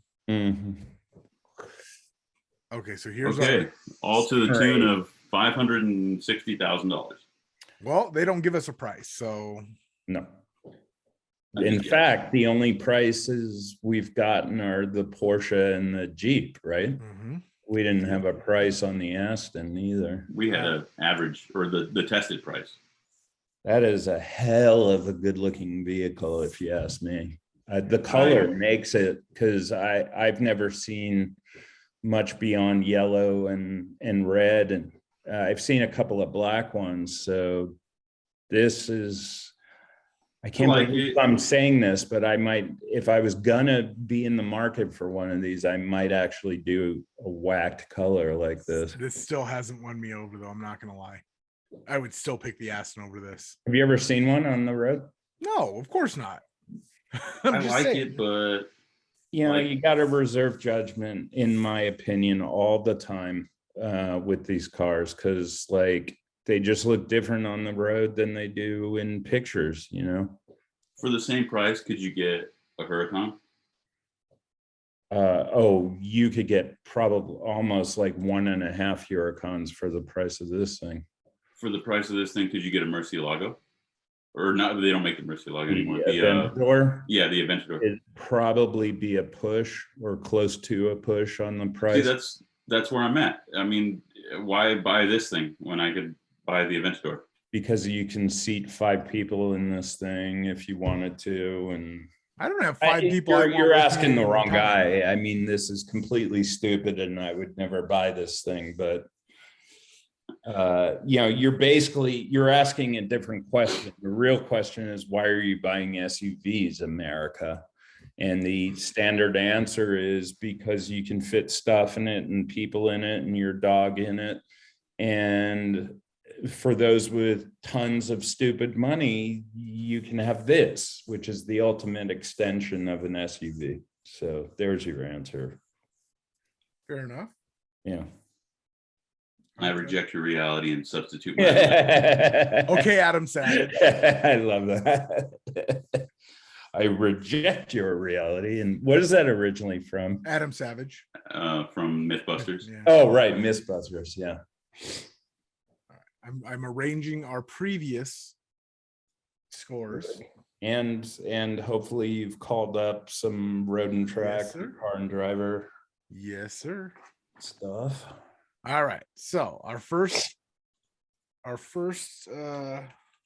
thing is power. We've got why are they not? Okay, 641 and 627. I got news for you, boys. Is that the most? No, that's not the most. The Hellcat is more. The Jeep Trackhawk is the most powerful car and the cheapest car. It is also a V8. What this is? No, the no, this is this is it is? I thought we were, according to Car and Driver. Holy cow, I thought this was a V10 from the Huracan. According to this. Wow. It is a. So then what did they get the engine out of? Or is it its own thing? It's an Audi. It's got to be. It's Audi. a twin turbo 32 valve. So it's it's got to be an Audi sourced engine because Lamborghinis doesn't make V8. Never have. Well, that's not true. They had the Yalpa was a V8 back in the 80s, but so it's an Audi twin turbo, you said? It might be coming out of the Audi Q8. Can you, I mean, this is going to be easy to rank. Just can you call up the horsepower, or I don't even need to know the numbers. Can you just say most powerful is the Jeep, next is the Porsche? It went Jeep, Porsche, McLaren, or I'm sorry, Aston. I say McLaren because that where does this rank amongst that? This is between the Porsche and the Trackhawk, I believe. Okay, so the Trackhawk got 5s? No. I gave it a 5. You both wussed out and went 4.9. You know what? Because I thought this was more powerful. I think this might be 1 horsepower more than the Porsche. Because we didn't do the top end, because remember we kept it the SUV. They had that weird coupe one. But here's what my brain is dwelling on. I should have given the Trackhawk a 5. The only reason why I didn't is because I thought this was actually more powerful. Oh no, this isn't. No. So are we allowed to go back and change? I mean, I don't know why you need to. It's still ranked the highest. Okay, so I guess I'd give this. What did I give? What did the Jeep get? 4.9 from me. 4.9 from both of you, and then the Porsche got 4.6s from Vinny and 4.5 from you. Yeah, so I get 4.7. Same, yeah, 4.7.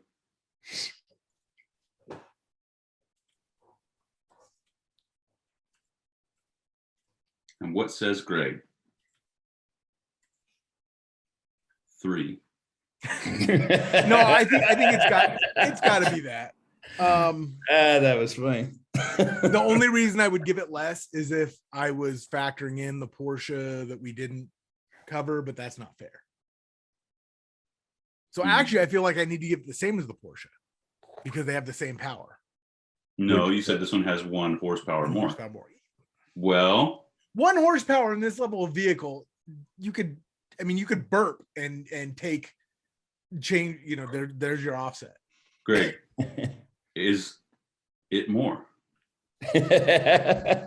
It's within the margin of error. Is one number greater than the other number? Yes. There you go.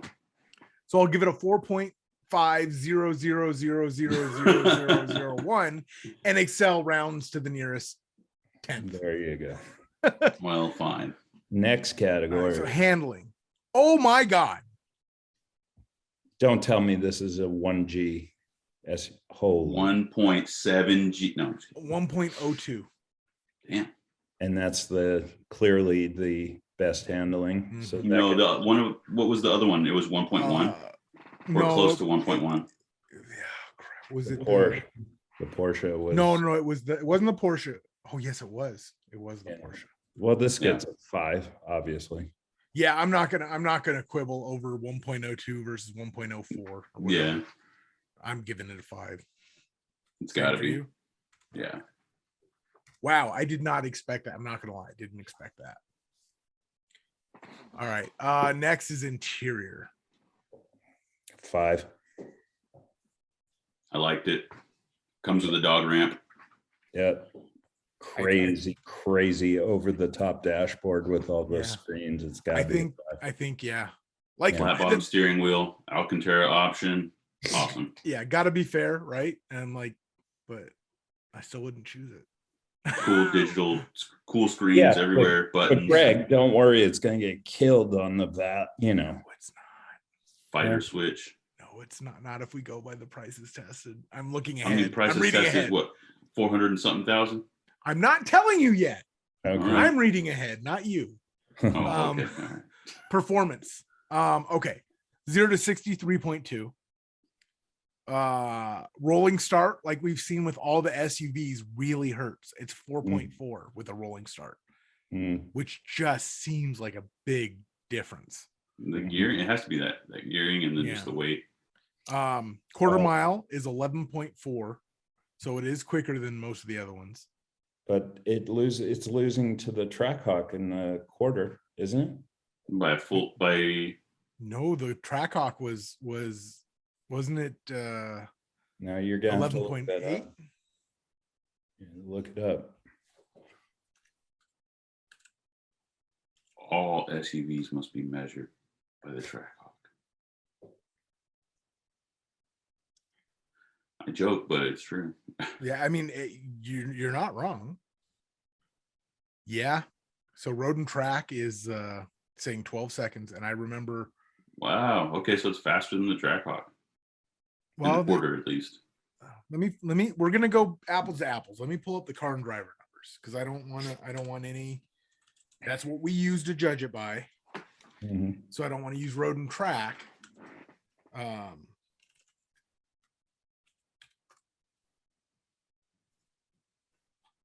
Track or car and driver says 12.0. I knew I remembered 12.0.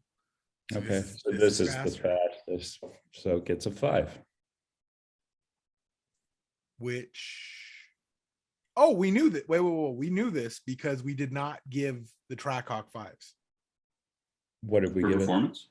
For performance, we gave it 4, 4.5, and 4.7. 5. Interesting. Then yeah, then I have to give it a 5. There's not anything that outperforms it. All right. That's impressive. Now the price. I already threw out my guess. Rob, you gonna guess? Well, I don't know what they had on the as tested car, but I'm gonna say this is in the $400,000 range. It is the most expensive. I will give you that. Less than 400 grand? Significantly. 325. 275. 250. 225. Okay, you broke it at 243. Wow. Damn. That's a this thing. Holy crap. Is this not the most expensive? Was the Aston more expensive? It is the most expensive. The Aston was but like I'm sorry, the Aston was 195. The Porsche was 250. I'm astonished. Me too. I'm astonished. I give this like a super high score for value then. Or for What price, what did I give value to the Trackhawk? You gave it a 3.5. Because we were talking about it's 100 grand for a Jeep. Yeah. What got my best score for value or price? That whatever. That would be a tie between the Aston and the Trackhawk. What were the numbers? Both were 3.5. I give this thing a 4, man. That's where I'm at. I'm shocked, but I'm going to do the same thing. Friggin' shocked. This is an incredible vehicle. It's awesome. It performs the best out of everything. Wait 1 second. Let's put a caveat in here, though. Does Car and Driver list what equipment it has? No, but it was 40 grand over base.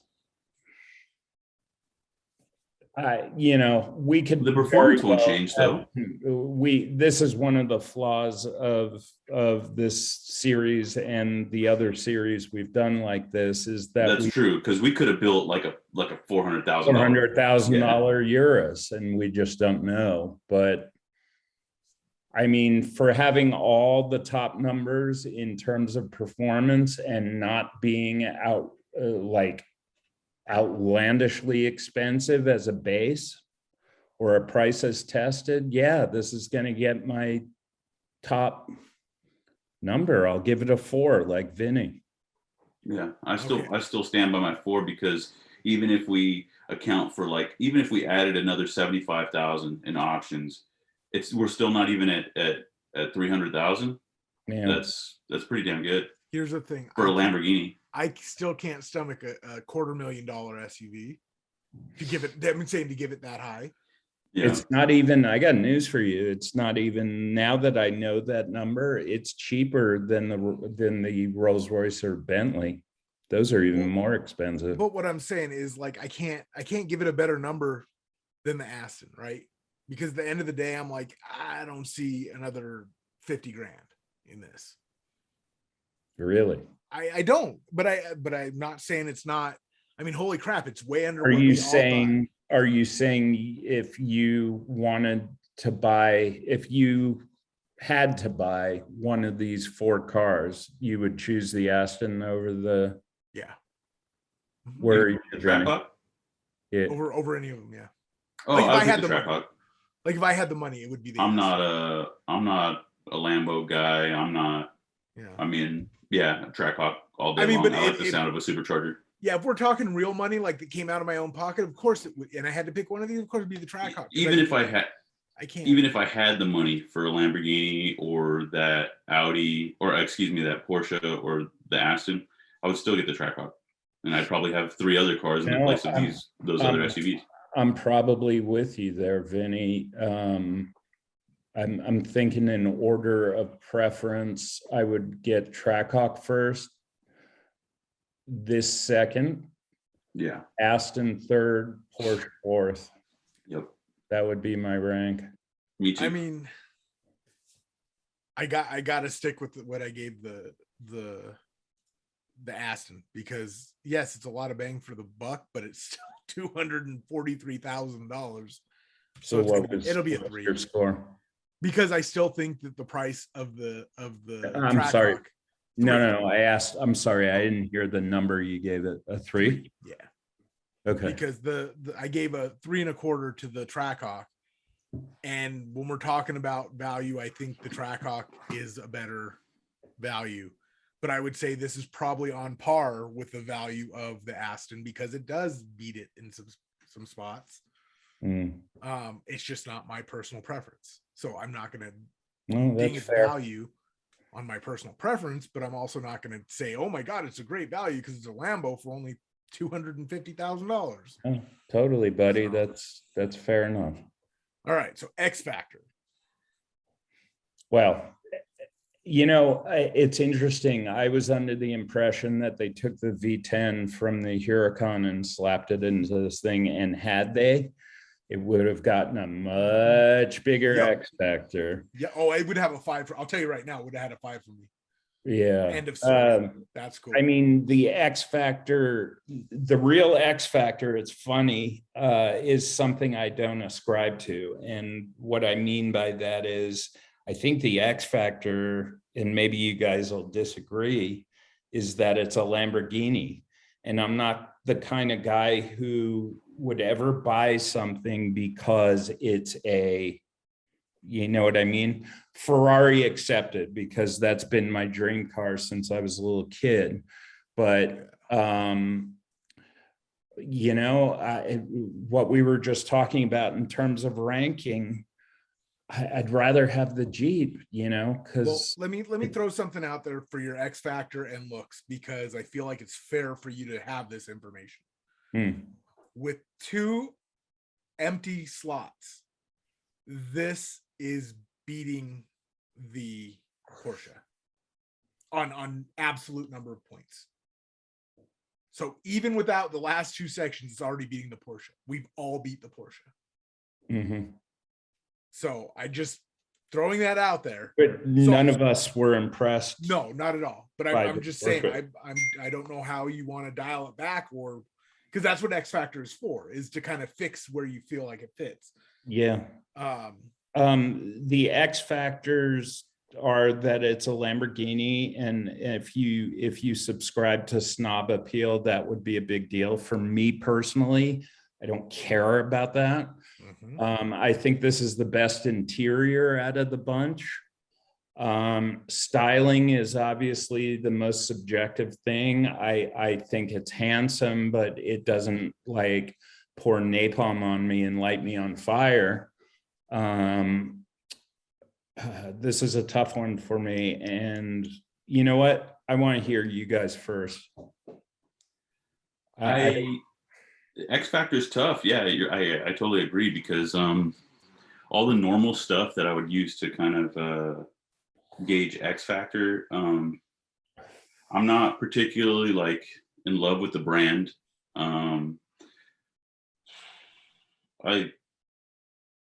We already have categories to score everything else that I really like about this vehicle. So there's not really any one thing that stands out to me like, oh yeah, it's clout. You're a Lamborghini owner. Like, no, I don't care about that.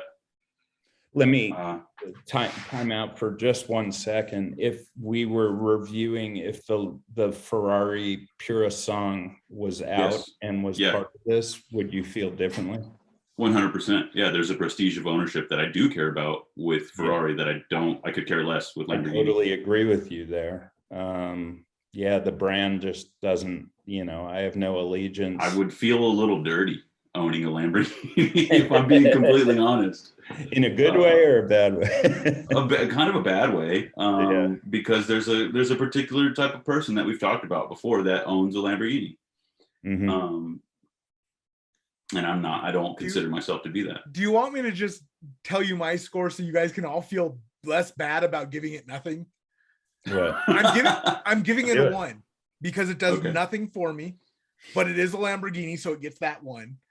But I'm sorry, X Factor is supposed to be to bump your score because it does something for you, and this vehicle does not do anything for me.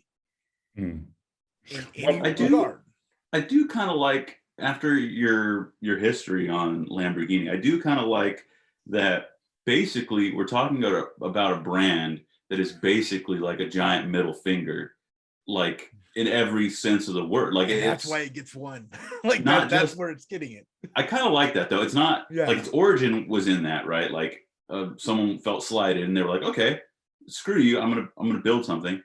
But they never stopped with that energy. The energy is still there. It's kind of wrapped into the DNA of the brand, even under massive corporate ownership by a company like VW. It's still a crazy, small, little, bizarro brand.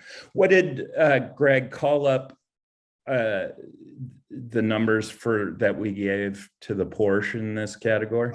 Porsche got, for X Factor, then he gave it a 2, I gave it a 2.5, and you gave it a 2.5.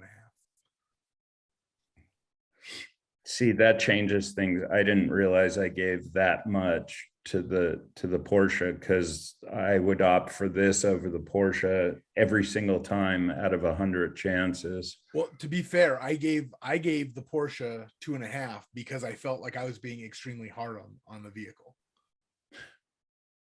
But would you change that number now, given your feelings towards the Lambo? No. Part of the reason, just don't dig this. Part of the reason it's getting that is because so that the Lamborghini ends up where I feel it should end up in my particular ranking. Because, and again, I'm reading ahead, so maybe that's not fair, but I have no X Factor to give it. Like, there's nothing that wows me. For me, listening to both of you, I am not in disagreement. The one thing, I like this better than the Porsche, and I gave the Porsche a 2.5, and I don't see how I could give it less than the Porsche unless you're willing to change, No, I mean, retroactively change. No, but this is what X Factor exists for. If you need it to beat the Porsche, then you give it some more. I do. And this interior is just sick. Like the way we built it and I'm not a huge Alcantara fan, but just I can envision this thing dripping in carbon and Alcantara and all those screens. That interior is impressive. I think I'm gonna go. What did I give the Trackhawk? Sorry, the Trackhawk X. You gave it a 3. Yeah, I think I'm gonna go 3. Okay. That's totally fair. Yeah. Vinny? Yeah, I think I'm gonna go. I like the heritage of the brand. Like not like I'm not like I said, that's kind of contradictory to what I said earlier. But I do like the history, and I like that they have that same energy. Also, I actually really like this car. The exterior styling, the interior was killer, and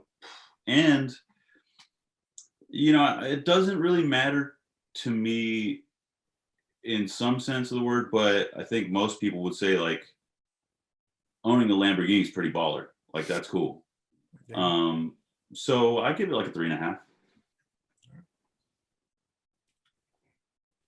And again, at the risk of skewing the next category, you guys are literally, this is going to probably be your number one vehicle. It won't be my number one vehicle, but this will probably be your number one vehicle. It's not the one that I would buy, but it's maybe just a notch below that Trackhawk. Yeah, but I don't think it's the one you would buy versus the one getting the highest objective numbers. It's okay that those are two separate things, Yeah. Well, I mean, the last thing is looks. So we've got some subjectivity in here. Yeah, looks, huh?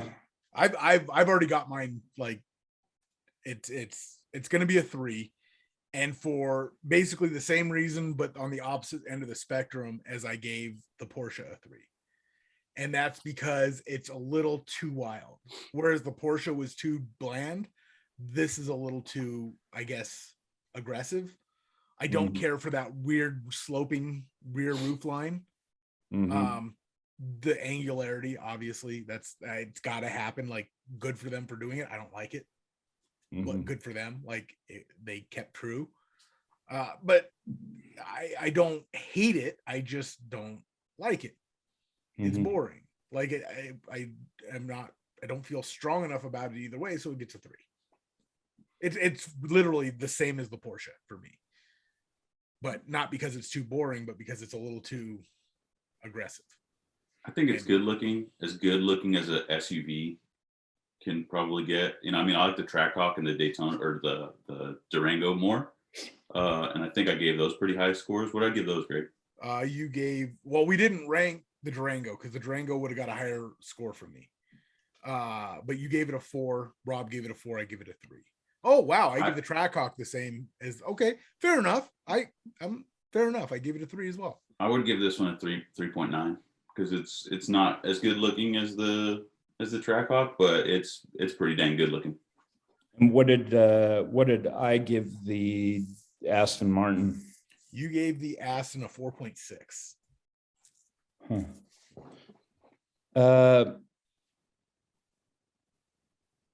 I'm with Vinny.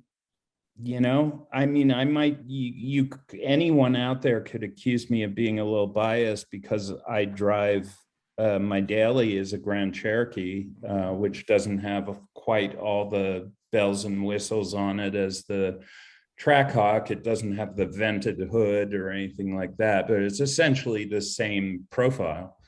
And I gave that a 4. Yeah, I'm gonna go 3.9 on this. I don't hate it. I don't love it. And I still think objectively, well, you can't be objective. Subjectively, I think the Aston Martin is still the best looking of the bunch. So yeah. Okay. 3.9. Yeah. We've got some interesting results here. All right. So what category do you want to go first? Do you want to go, dollar per point? So like value? Do you want to go just sheer scores? I would like to hear first sheer scores ranked. Okay. Well, first off, the winner is the winner for sheer scores for you two is the Lamborghini. That's the only one to get 30s. It's the only one to score anything with 30 points. Wow. So Vinny's order would be the Lamborghini, the Aston, the Trackhawk, and then the Porsche. Just raw points. And yours would be the Lamborghini, the Aston, the Trackhawk. So it's the same. You two are the same. And then for me, it's the Aston, the Trackhawk, the Porsche, and then the Lamborghini. Okay. You scored this one the lowest. No. Interesting. I didn't. No. This one was second lowest. Porsche. Okay. Yeah, Porsche was the lowest. Okay.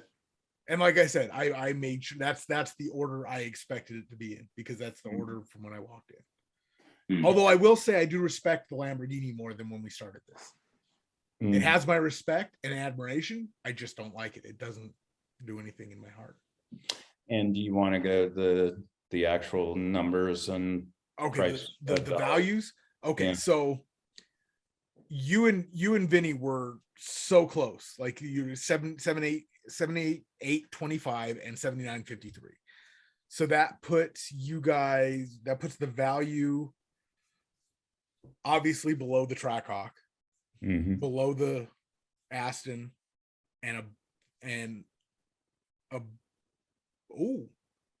for Rob below the Porsche, but for Vinny above the Porsche. So your value on the Lambo is the lowest. Your Lambo's at the lowest of your lowest. Vinny's goes value wise Trackhawk, Aston, Lambo, Porsche, and mine goes Trackhawk, the same Trackhawk, Aston. Oh no, it doesn't. Porsche, Lambo. What's the split between the Lambo and the Aston for me? For you, the split is pretty close. It's 69.23 for the Aston and 78.25 for the Porsche. Oh, that's more than I thought. Okay.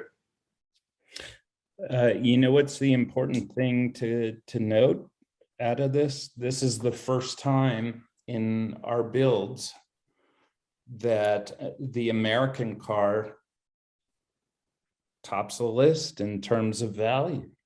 The Corvette did. Oh, the Corvette did? Oh, yeah, I'm sorry. It couldn't beat, nothing could beat that price. Yeah. The price just crushed the competition. I'm Even sorry, I forgot that. Yeah. No, but I mean that actually does the Americans build a better value. Yeah. I mean, as if everybody didn't know that, right? But yeah. Now the thing is, looking at it, does it actually compete on the same stage, or is it just in the same market? I think this one actually competes. Oh yeah. And it's hard. Well, hang on. Yeah. My reasoning for that is, for $100,000, the level of, let's say, the interior and refinement of the Jeep, it's not a great value, but for $100,000 and getting 707 horsepower, it's the best out of these cars, clearly. For sure. And I think performance-wise, the Trackhawk really does hold its own with this group. Yeah. I think if you parked all four of them next to each other, the Trackhawk sticks out like a sore thumb. It's not in the same realm. It's not. No. It's not contemporary to these vehicles. If you're looking, as far as looks are concerned, looks, refinement, everything. I don't think this is in the same class until you get to the racetrack. Then it shows, hey guys, I'm here to win. Like, I'm here for real. I think. And the other thing that's revealed is, if anybody from Porsche happens to be watching this, boy, they got hammered. One of the more expensive cars with really abysmal scores. And a lot of it gets into the subjective stuff. Yeah. Because it's just, a lot of it was where we just didn't feel it was worth the money. And I mean, I'm guessing realistically, if it was at 150,000, that would have done a whole lot better. And not just in the value calculation. I think everybody would have been a little nicer to it, but I think at the second most expensive vehicle, it didn't It didn't hold up at all. Wow, that's a lot of revealing stuff, you know. I didn't see that happening going into this one, you know. I just didn't realize how little of an affinity I would have for the Porsche. I think that's probably the most surprising thing of all. Yeah. I'll say the same thing, because as a company, I like Porsche. I like them. I mean, I do. I just am not a fan. I feel like it's dated. It needs some help. I'm actually surprised at how much both of you really liked the Lamborghini. I figured you would both like it less for different reasons. Rob, because it's not a Ferrari, and Vinny, because it's pretentious as hell. That's honestly, I figured it would get a little bit harder score. I mean, you hit on something. Like I asked Vinny a few minutes back, like if the Ferrari was in this competition, you know, I don't know what it's going to look like. So it's hard, you know, to judge what scores it would have gotten, you know, subjective aesthetic scores. But my X factor would have been through the roof. It would have gotten a 5 from me. Yeah. And this Lamborghini would have conversely suffered because of that. It would have gotten lower scores than it's getting had Ferrari have their model out and involved in this shootout. Yeah, it's just, I'm looking at this and it all seems fair. It all seems in line with what we talked about, except for the Lamborghini, because like I said, I didn't expect to score so high. Like I didn't expect it to have so many 5s, but those were things you just can't argue with. Yeah, for me, its strengths are the interior, and you get a pretty sick amount of horsepower, performance, and you know, you can't top it in terms of performance. None of these cars top it, and we have multiple performance categories, you know. So it's sort of, you know, in horse racing terms, out of the gate, this thing was way ahead. And even though it falls short in later categories for me, it just, you got to be objective when it comes to the numbers, the performance numbers. And like, you know, an SUV that pulls +1, you know, +1 point, whatever it was, Yeah. That's crazy stuff right there. Yeah. I remember, I mean, my little front wheel drive race car, my road race car, you know, 1G was the goal. It's like, and you've got a big fat SUV out here doing it. What the hell? It's like crazy. I mean, granted, we're also, you know, 20 plus years later, you know, more advanced technology and probably 24 times the cost. But still, yeah. You know, I was impressed by this thing. It was fun to build. I'm not surprised that with our scoring, I am surprised that the Trackhawk didn't beat it. It beat all of them overall. But you mean with actual points? Yeah, and then for like value. Well, it does beat it value. There's no ifs, ands, or buts. It crushed everything for value. What's the point per dollar on, or dollar per point? Excuse me. The low is 34.61 and the high is 36.64. So that gives you the bracket for the Trackhawk, and the next closest was the Aston at 6,600 to 6,900. Okay. So double. Yeah. Like it crushed the value. Wow. Well then, okay, and then I wasn't surprised by any of this. Yeah. I think these are fair numbers. You know, I might, knowing now that the Lamborghini wasn't as powerful as the Trackhawk, I might retroactively change some numbers, you know, on the. It would have won by a little bit more. Yeah, you're talking 0.1. The stuff you wanted to change wouldn't have changed though. Yeah, I get it. But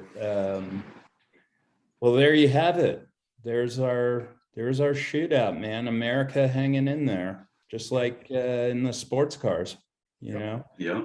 So if the rest of the world wants to make, you know, a muscle car before they're all gone, you know, hey, throw your hat in the ring, but we got that one pretty much sewn up. And as far as sports cars are concerned, somebody take on the vet. Yeah. And mind you guys, like, we have a Z06 now and we know its specs, and boy, if we could have built one, when we covered mid-engined hypercars, boy, the Z06 would have just crushed it. That would have been a slaughter. Yeah, it might have taken the whole for the money out of the equation. Yeah. And I mean, I've seen one now in person. For those of you out there, I just covered the LA Auto Show in a feature article, and they presented an absolutely stunning Z06. And I mean, that car just kills. And, there's going to be even a higher end model. There's going to be a Z01. And, aesthetically, I'm probably not going to like the ZL1 because they tend to put lots of wings and ducts and stuff that I'm not a huge fan of. But just in terms of performance for price, that's going to be a Ferrari killer, that car, when we get it. So until then, we're just going to have to hold our breath. Man, this has been fun. You guys, thank you, Rob, for coming on and offering your opinion during the shootout. You too, Greg. For sure. But until next time, head over to streetmusclemag.com and check out that review of Rob's coverage on the LA Auto Show. So until next time, my friend. And also, real quick. Yes, sir. I want everybody to tell us what they think of the metallic brown. Settle a little debate we're having with each other. Don't say it right now, but seriously. Yeah, there's I want to hear opinions. There's a picture of a metallic brown Corvette Stingray convertible in there. And let's hear your opinions. I want to see what everybody thinks. Yeah. Because we are quite far apart on our opinions. So. Yeah. Rob, we have we have to discuss what's coming for your future columns on Street Muscle. But until next time. Cheers. Thanks, guys.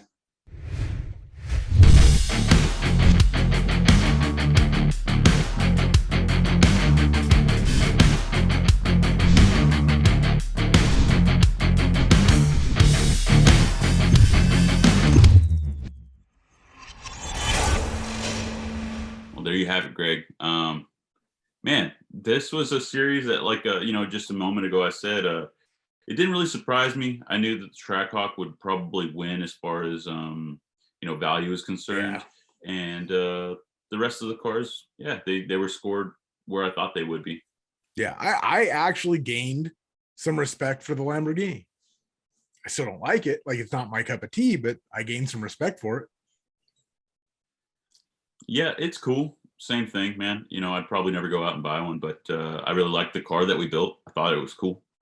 So for whatever that's worth, I think Rob might go out and buy one. Yeah, right. He really liked that. Well, no, he's gonna buy the Ferrari when it comes. Yeah, no kidding. I'm just stoked that he's gonna get himself that Hellcat. Yeah. Hopefully, it'll probably be one of the last ones ever built. Yep. Fingers crossed, knock on wood, that he gets his transmission that he wants. And yeah, man. But this series, along with all the other series that we've done with Rob, and just along, it's been a lot of fun. These have been really cool to just look at how far the automobile in general has come. I think. Can you imagine how many options the Model A or the Model T had? It was like, okay, you either want a wood steering wheel or a metal one. I don't know. I mean, Henry Ford said they can have it in whatever color they want as long as it's black. Exactly. I'm more proud of American vehicles and how much they're now able to compete on the world stage. Yeah, no kidding. Really, we've put some of America's best up against the world's best, and they've fared well. Recently I was like watching a movie called I think it was called Last Night in London or something like that. And I'm watching it, and it jumps back and forth between modern time and like in the past, like the 60s.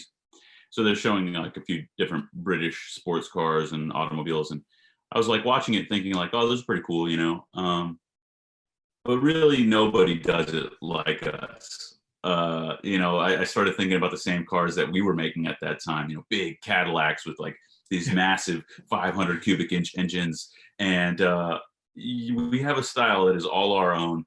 And I really like that that's still uniquely us. Even when you compare, the cars of today to other offerings throughout the world, to your point. It's just that the quality is much better. Yeah, for sure. And I also, to that end, just seeing the Mustang, near and dear to my heart, become a world car, that's pretty cool, because it's always been, gray market imports, or, they spend 4 times the car's cost on importing it. And now they're just being sold in all these countries that never got to, had easy access to a Mustang before. Not just the Mustang, Greg, the Camaro too. Fair. I'm just, like I said, near and dear to my heart. Yeah. No, I do. I think that's really cool. It's weird to see where the tastes have taken us. And, we touched on this a little bit in this episode, just the American automobile market is first of all, it's massive. And, people want these kind of things, these crossover SUVs. And, there's not many automakers that are producing a true sedan anymore. Mm-hmm. And most cars are kind of just going away, like even, you have, each one has like a singular sports car or muscle car, I guess, Mm-hmm. You look at the big 3, the Camaro is probably going to go away soon. Who knows what it'll be replaced with? Hopefully something of the same, something from the same family, but maybe an electric version. I think the rest are going to follow suit. The Mustang will probably be all electric sooner rather than later. In the same, well, Dodge has already announced that they're not going to, they're not making any more Hellcat starting in 2023, right? So I don't know. Just times they are changing, I guess, Greg. That's the best way to put it. Yeah. I don't know how I feel about it, but I've been surprised. I've been surprised. So I think if anybody's going to make like a really wicked electric muscle car, it'll be Dodge. They really, they know their market, and so they do. I can't imagine they took that lightly and they're just dismissing it. I think they'll do it right.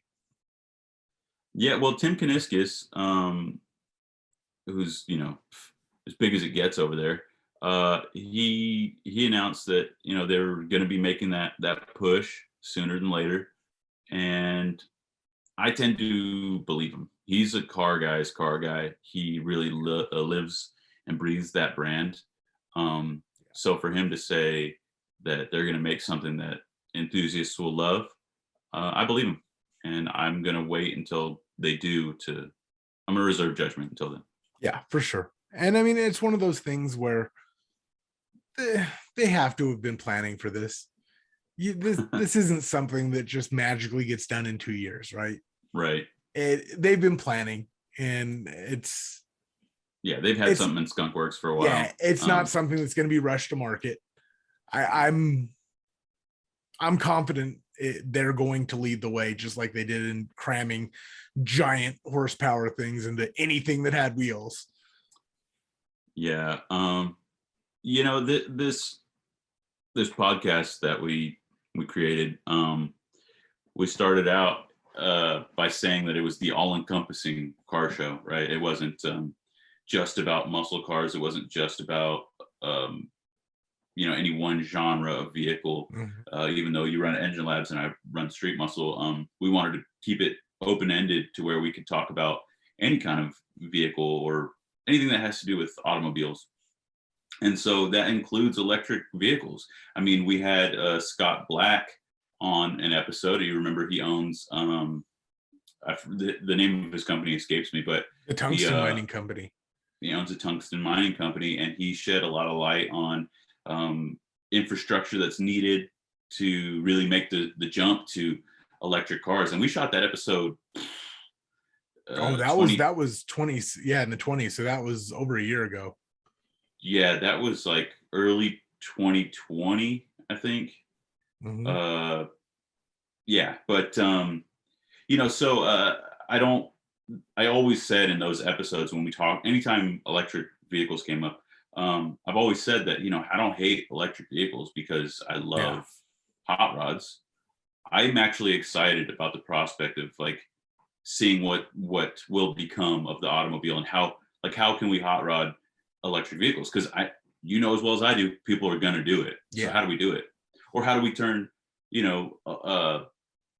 rusty old cars and make them electric, which might sound like sacrilege to a lot of people, but people are going to do it. And I'm interested to see how they do it and what the performance implications are. So you can be interested in something without thinking it's a great idea, right? Like, I mean, we got to face facts, things are happening way beyond, the enthusiast pay grade. But there's still hope for us, like I don't want to see everything go all electric. Like I do, like the internal combustion engine isn't going anywhere. Yeah. But I mean, seeing things like Mike Copeland, and his hydrogen stuff, Hyundai of all people doing hydrogen combustion, Porsche with the e-fuel stuff. There are so many different aspects happening that are trying to preserve internal combustion that I can't believe, maybe I just choose not to believe, but I can't believe right now that one of those isn't going to stick. Yeah. Sure, we might have 75, 80%, electric vehicles. All the iJacks, it's just a car. They may all be, internal or electric. But I think there's going to be options for those of us who want combustion. Think about it, dude. I mean, how many cars on the road are hot rods nowadays? Not that many. I mean, when you compare it to all the vehicles that are on the road. So who cares if, that soccer mom over there is driving something that's electric or powered by an internal combustion engine? I don't care. I care about what I'm driving and what other enthusiasts are driving. Yeah. And I mean, that's not to say, I mean, that Mustang Lithium at SEMA, 2019? Yeah. Man, that was the first electric car that really got me excited because, I mean, it had a 6-speed transmission. I'm still not quite sure how you would control that because it seems like that'd be a great way to just shatter some cases, right? With all that torque. But there's ways that they can keep enthusiasm with it as long as they don't turn everything into an appliance. Right. Yeah. And I think I think there's enough of that. I mean, sure, maybe after we're dead and gone and there's 3 or 4 generations that don't care anymore, maybe. But at that point, we've been dead and gone for 100 years. Who cares? They're probably going to be floating around in bubbles. They're not going to have cars anymore. They don't, so. But for now, I'm just having fun seeing where all this goes. And you brought up a good point. There's alternatives to both of these things that we're talking about, right? Like just like regular old gas engines and electric. There's also things like hydrogen and so, hey man, there's a lot to come, and we hope to bring it to you guys. We've had a lot of fun doing these, and I just want to say thank you to the audience, and of course, thank you to our sponsors. I should mention them real quick. That's Performance Distributors, ProCharger, ARP, Liqui-Moly, Silver Sport Transmissions, Holley Performance Brands, Optima, Performance Online, and of course, our title sponsor, Lucas Oil. Go check out their respective websites. They have something for everyone. But yeah, this has been a lot of fun, and I can't wait to see where the automobile takes us, no pun intended. So thank you guys for tuning in and being a part of it. And thank you, Greg. Thank you, Vinny. It's been fun.